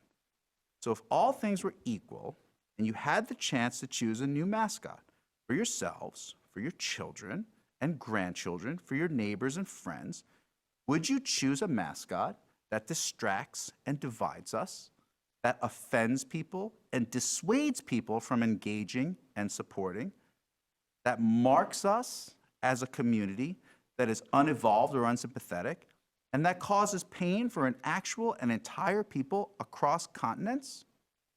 Or would you choose a mascot that makes our students and families and community members feel proud together? A mascot that represents the values and ethos and all that is good in our community, that gives us strength, that pays homage to our place and to our history and unifies us? If you could have what you want in that mascot, strength, pride, unity, history, tradition, and respect, and not create division and pain, would you not choose that? I don't know the answer for all of you, but from what I know living here, knowing all the great people that we have had a chance to be around, and having lived all the wonderful times that we have had, in most situations, I believe the people of Lewisboro, for themselves, for their friends, for their families, and for their children, would always choose to give instead of take, to help instead of hoard, and to heal instead of hurt. If we change the mascot, our students will still be smart and study hard and go to good colleges and get good jobs. Our athletes will still give so much and play so hard and represent us with passion and pride. Our teachers and administrators will still do everything they can to help students. So I applaud the administration for taking this on and for making a decision that strives to galvanize around our collective values, build upon our strength and positivity, and helps us to continue to be a great place to educate and raise our children and bring value to this community. Thank you for tolerating that. I guess just maybe to bring some closure to this conversation and also just to clarify, I don't think Andrew has made a decision tonight. I do think that some words got confused in the public forum, and I want to clarify that I heard you make a recommendation. You came tonight and you made a recommendation, and you actually explicitly said, you don't have to decide on this tonight. You can consider my words. So I guess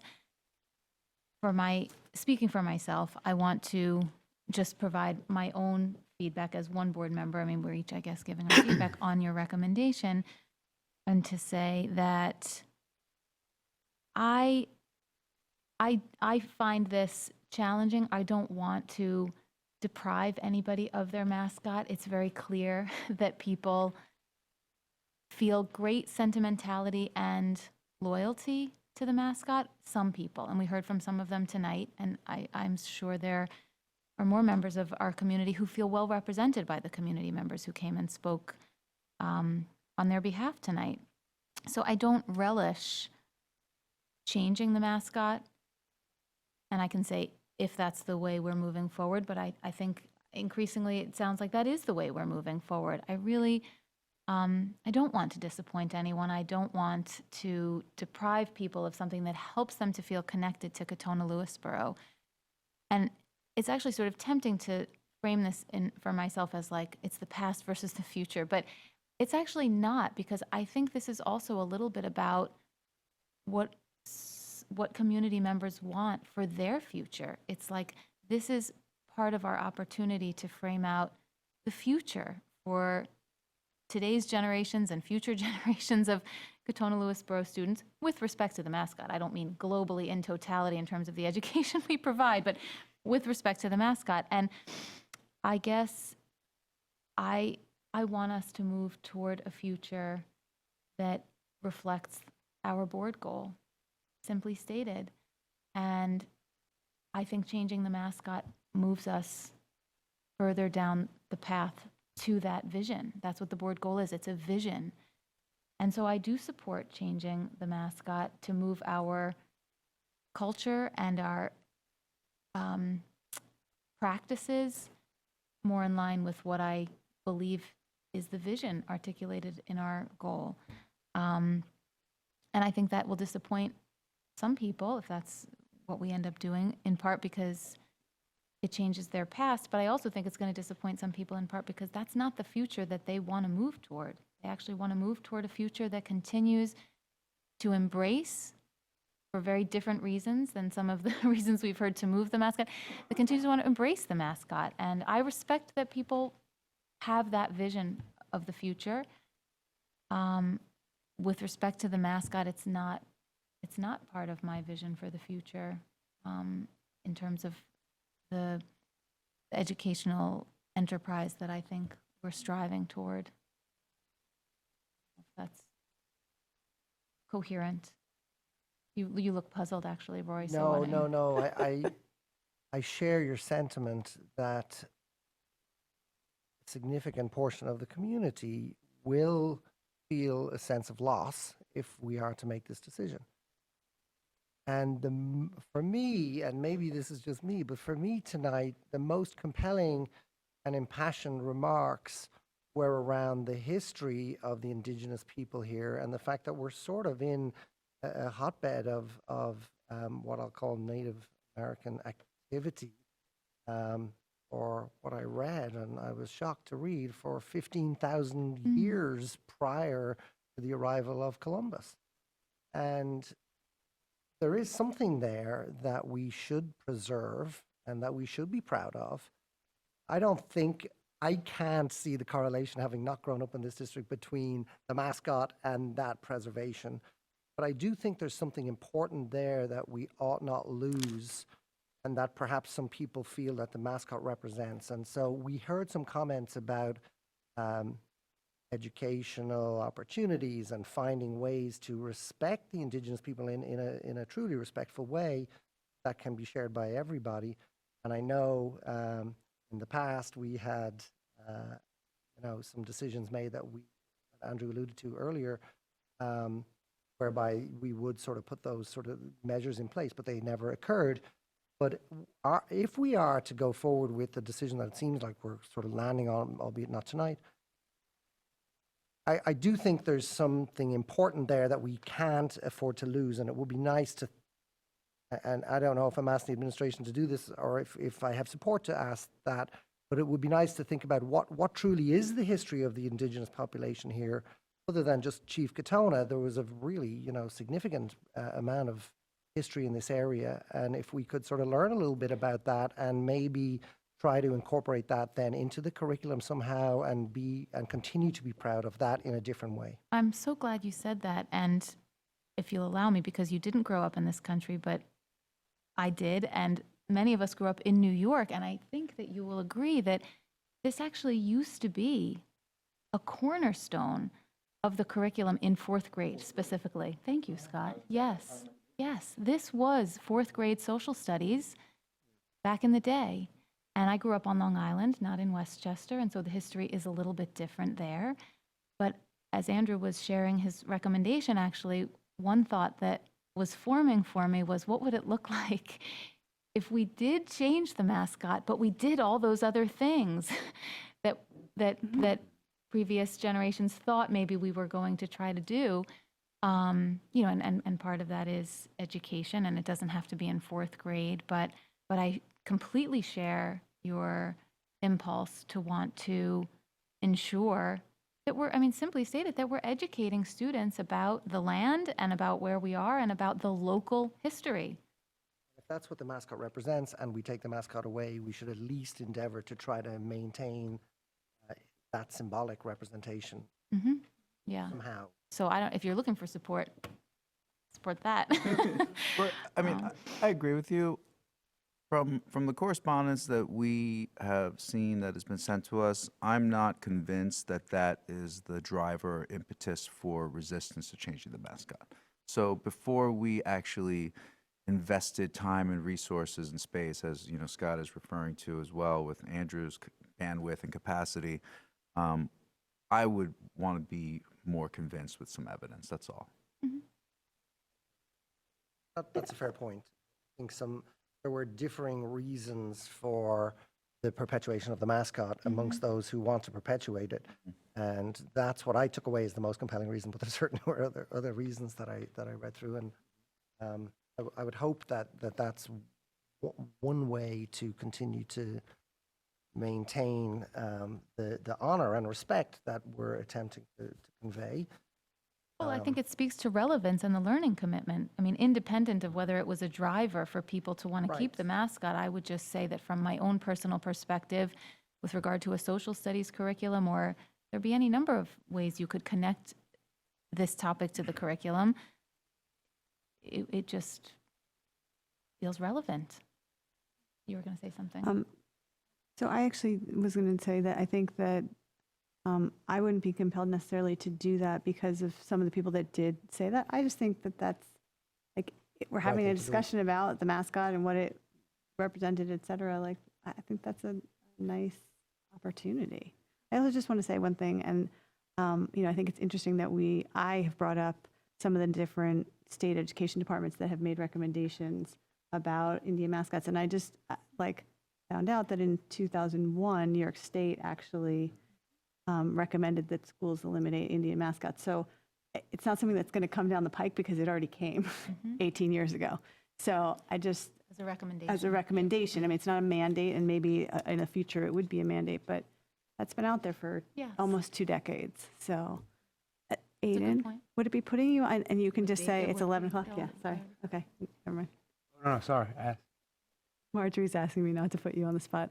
I don't know if you want to say any, I just feel like we've all been discussing it, and if you don't want to say anything, I'm totally fine. I don't know. It's a lot to listen a to, lot to and listen it's to, totally and- acceptable to just be processing, and that's fine. So, Does anybody else want Unless you to want to. make a comment Wait, or was any? there a question? Or? I just didn't know if you wanted to say anything, but I don't want to put pressure. Just on the matter. I don't know. So I would say that from the student body, there are plenty of different viewpoints that I've heard a lot of in the recent past. I think every time the mascot issue is brought up, it brings more gravity behind people's opinion on the matter, more emotion behind it. And one of my opinions is, I forget who it was, said that it's best to keep it intellectual. I think that's a great point because a lot of times it is an emotional topic, but I think a lot of times people let personal and emotional matters get in the way of what truly could potentially be best for our schools. Thank you. Very well said. Thank you. Any further discussion or comments either on the mascot? And I should ask you, Andrew, do you feel as if you've gotten enough feedback for tonight? For tonight? Yes. For a year. There's no easy answer and no way to make this conversation comfortable. I don't think. There are lots of school districts that have gone through this process, and I don't know any that have gone through it easily and comfortably. And of all the schools and colleges and universities that have even made the change, most still deal with the issue periodically. It comes back to them periodically. So I don't think we can find a solution that will please, maybe even a majority. I'm not sure. I would certainly like to think about it some more, having heard from everybody tonight. At the same time, I don't want to leave people hanging, wondering, what's next. It seems clear over a 30-year period, the mascot itself is divisive. It also seems clear that the conversation about the mascot is divisive. When the students were discussing it, and that Scott was correct in pointing out that was initiated by students, but I was receiving emails from parents at the time saying, why are you allowing this to happen? Because it's dividing our students. And so, it's a dilemma, clearly. Talk about it, you're creating division. Don't talk about it, division exists. And I don't know that I'm in a different place than I was at the beginning of the evening. I still think, I still value hearing from community members, and I still think putting people through a process that's not genuine isn't fair to people. And if the decision seems apparent to most at the table, then I think it's not fair to people to put them through a process that's going to end in the same place. So, having said that, I still think I think the right thing is at the very least to sleep on all that we've heard tonight, so that we can process it and probably return with hopefully some insights at the next meeting. Thank you. Okay, then that brings us to 14.01. We're going to look ahead to future meetings. The Finance Committee is going to meet on Tuesday, October 22nd at 7:30 in the district office, 7:30 p.m. district office. Policy Committee will meet Friday, October 25th at 8:45 a.m. in the district office. Again, there will be the Learning Cafe, October 28th, Yep. 7 o'clock PM. I think so, yeah, Where is that located? at the middle school. At the middle school? And we'll have advertisements going out about that soon. Terrific. Yeah. Okay, thank you. And then Friday, November 1st, the Sustainability Subcommittee will meet at 8 a.m. in the district office, and the board will next meet on Thursday, November 7th at 8 p.m. here in the library.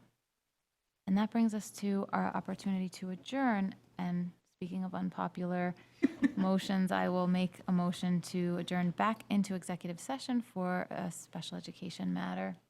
Thank you, seconded by Julia. All in favor? 6-0. Thank you so much. Thank you. Thank And you. thank you Thank to you our for community staying. for joining us tonight.